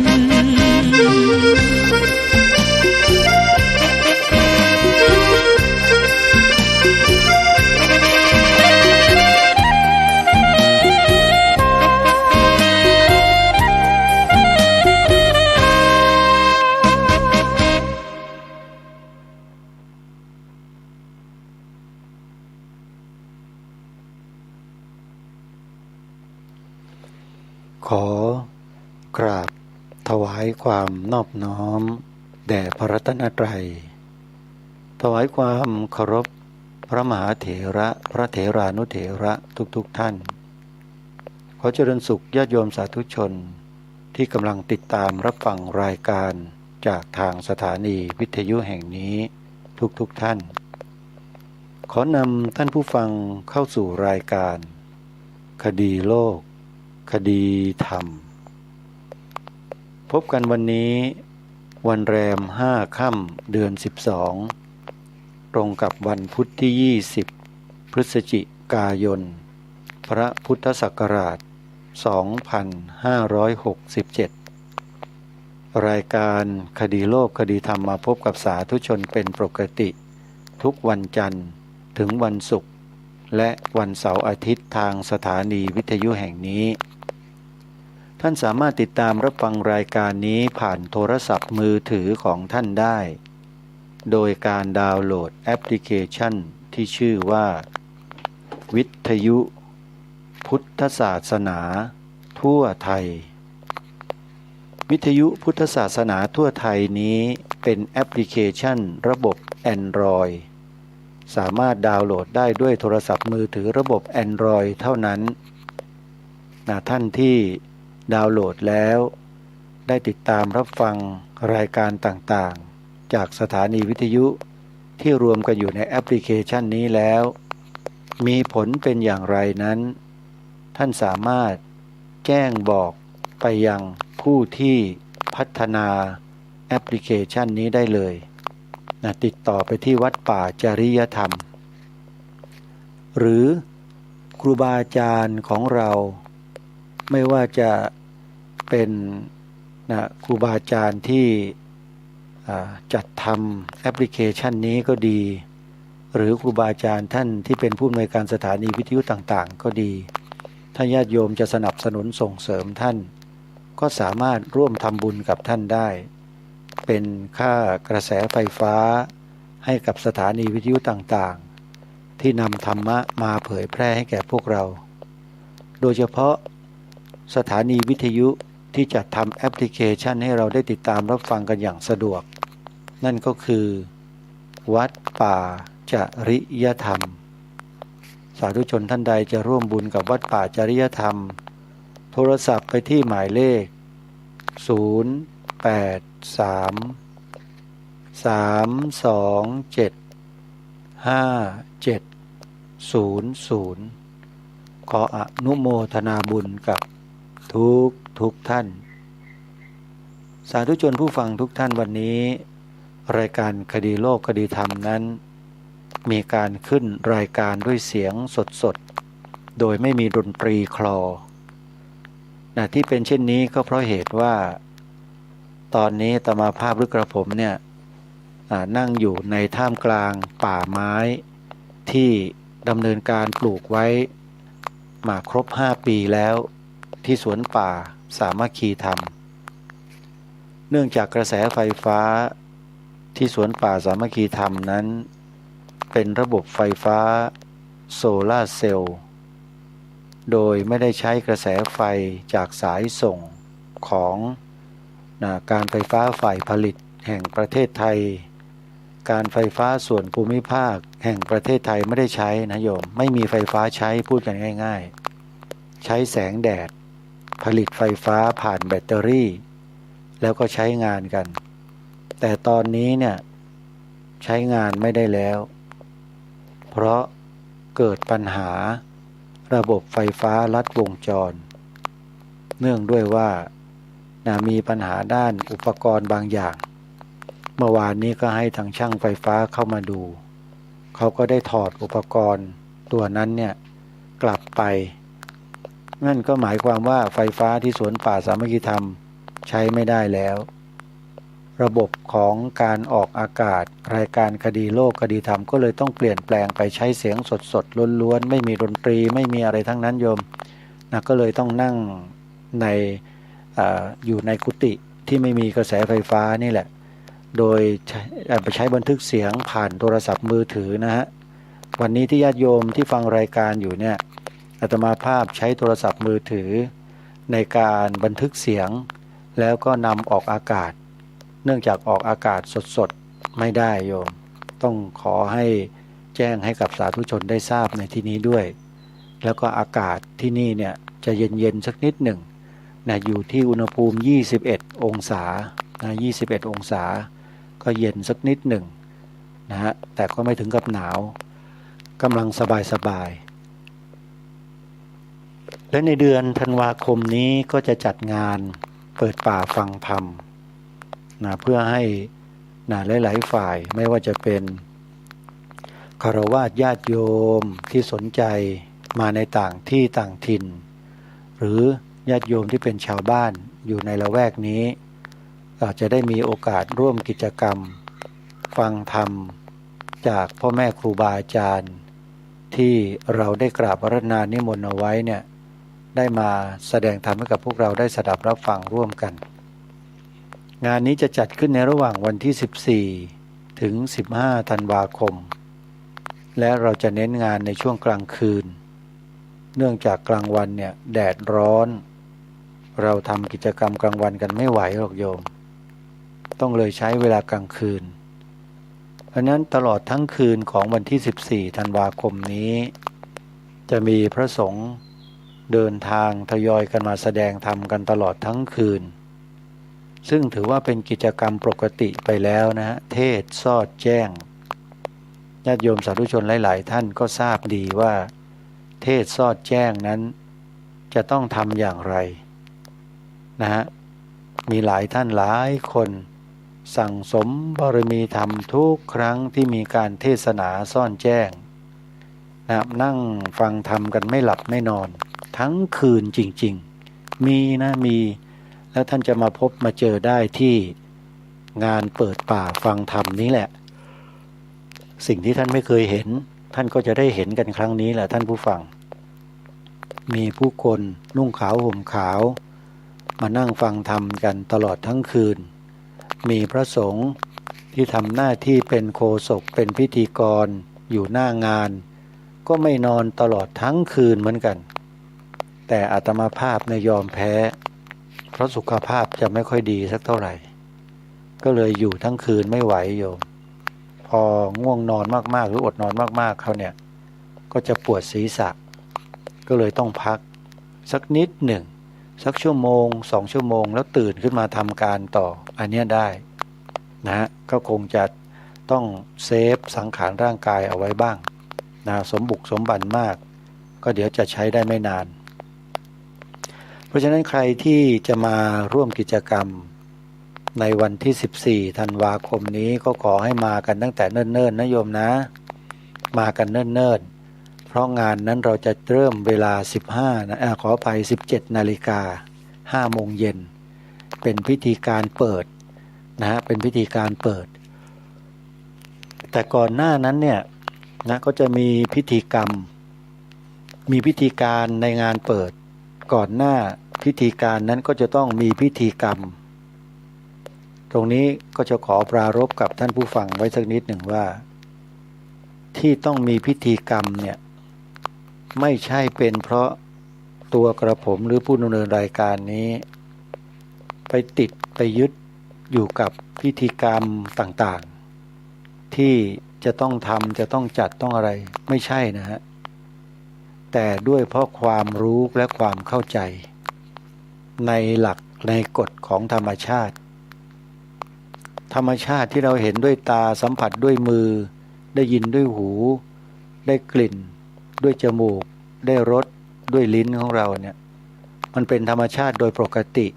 ที่มนุษย์คนเราสามารถสัมผัสได้แต่มีอีกธรรมชาติหนึ่งที่มนุษย์ปุถุชนคนธรรมดาอย่างพวกเรามีอาตมาภาพเป็นต้นเนี่ยสัมผัสไม่ได้แล้วมีอยู่จริงๆนั่นก็คือเทพเทวานะฮะเทพเทวาเจ้าที่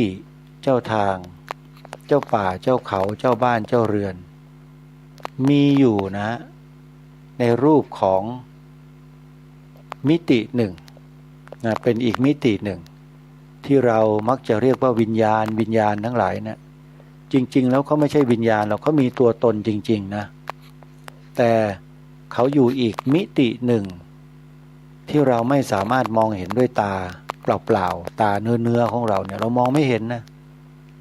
ที่สวนป่าสามัคคีธรรมเนี่ยญาติโยมทราบไหมมีเจ้าที่แรงด้วยแล้วอยู่ที่นี่มานานคนในหมู่บ้านนะไม่กล้าที่จะเข้ามาณสถานที่สวนป่าสามัคคีธรรมแห่งนี้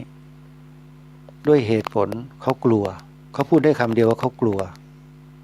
ไม่รู้กลัวอะไรน่าจะเป็นเจ้าที่เขาดูแลรักษาต้นไม้ที่นี่จะขออนุญาตเล่าให้ครูบาอาจารย์แล้วก็ญาติโยมสาธุชนที่สนใจนะได้ฟังสักนิดหนึ่งเกี่ยวกับสวนป่าสามัคคีธรรมเนี่ยว่าทำไมชาวบ้านถึงกลัวนักกลัวหนาไม่กล้าที่จะเข้ามาเหยียบย่างเข้ามาด้านในนี้เนื่องจากว่ามีเหตุการณ์อยู่หลายๆครั้งที่มีคนมาลักลอบตัดต้นไม้ในสวนป่าสามัคคีธรรมของอาตมานี่แหละอันนี้เขาเล่าความจริงนะไม่ใช่เรื่องหลอกลวงนะชาวบ้านโดนกันจริงๆฮะถือขวานมาจะมาฟันต้นไม้ใหญ่บางต้นและก็หลายๆต้นปรากฏว่าฟันได้ด้านนอกต้นเล็กๆน้อยๆต่างๆไล่เข้ามาในป่าพอเจอต้นใหญ่ๆนิดนึงเท่านั้นแหละโยมเงื้อขวานจะฟันล้มผึ่งเลยคนฟันนั่นแหละล้มยังไม่มีสาเหตุไม่รู้อีโหน่อีเหน่เลยพวกก็หามกันกลับไปหมู่บ้านไปทำพิธีกรรมขอขมาลาโทษทำอะไรต่างๆกันมากมายเลยจึงฟื้นขึ้นมาเนี่ยเป็นอย่างนี้จริงๆต้นไม้ใหญ่ๆบางต้นจึงอยู่ที่สวนป่าสามัคคีธรรมเนี่ยวันงาน14ธันวาคมเนี่ยถ้าใครมานะอาตมาภาพจะพาไปดูต้นไม้ใหญ่บางต้นที่ยังคงอยู่ในสวนป่าสามัคคีธรรมแห่งนี้แล้วมีบางต้นสูงใหญ่มากๆเลยลิบหูลิบตาเลยสูงจริงๆ อาตมาภาพเองเนี่ยอยู่ที่นี่มาดำเนินการที่นี่มา5 ปีไม่เคยสังเกตว่าต้นไม้ของเราเนี่ยจะสูงขนาดนี้ปรากฏว่าพอวัน2 วันที่ผ่านมาเตรียมงานเตรียมสถานที่ก็ลองสังเกตดูต้นไม้ในป่ายืนมองไกลๆบ้างเข้าไปดูที่อยู่ที่โคนต้นไม้แล้วมองขึ้นไปบ้างบางทีก็เอาแขนเนี่ยโอบต้นไม้ดูวัดดูแต่ว่าใหญ่แค่ไหนโอบกว่าโยมต้นไม้ขนาดโอบกว่าเนี่ยถือว่าไม่ใช่เล็กนะฮะโอบแขนอาตมาเนี่ยโอบไปไม่ถึงมือห่างประมาณศอกนึงมั้งแปลว่าต้นใหญ่มากก็ยืนพิจารณาดูทำไมเราไม่เคยสังเกต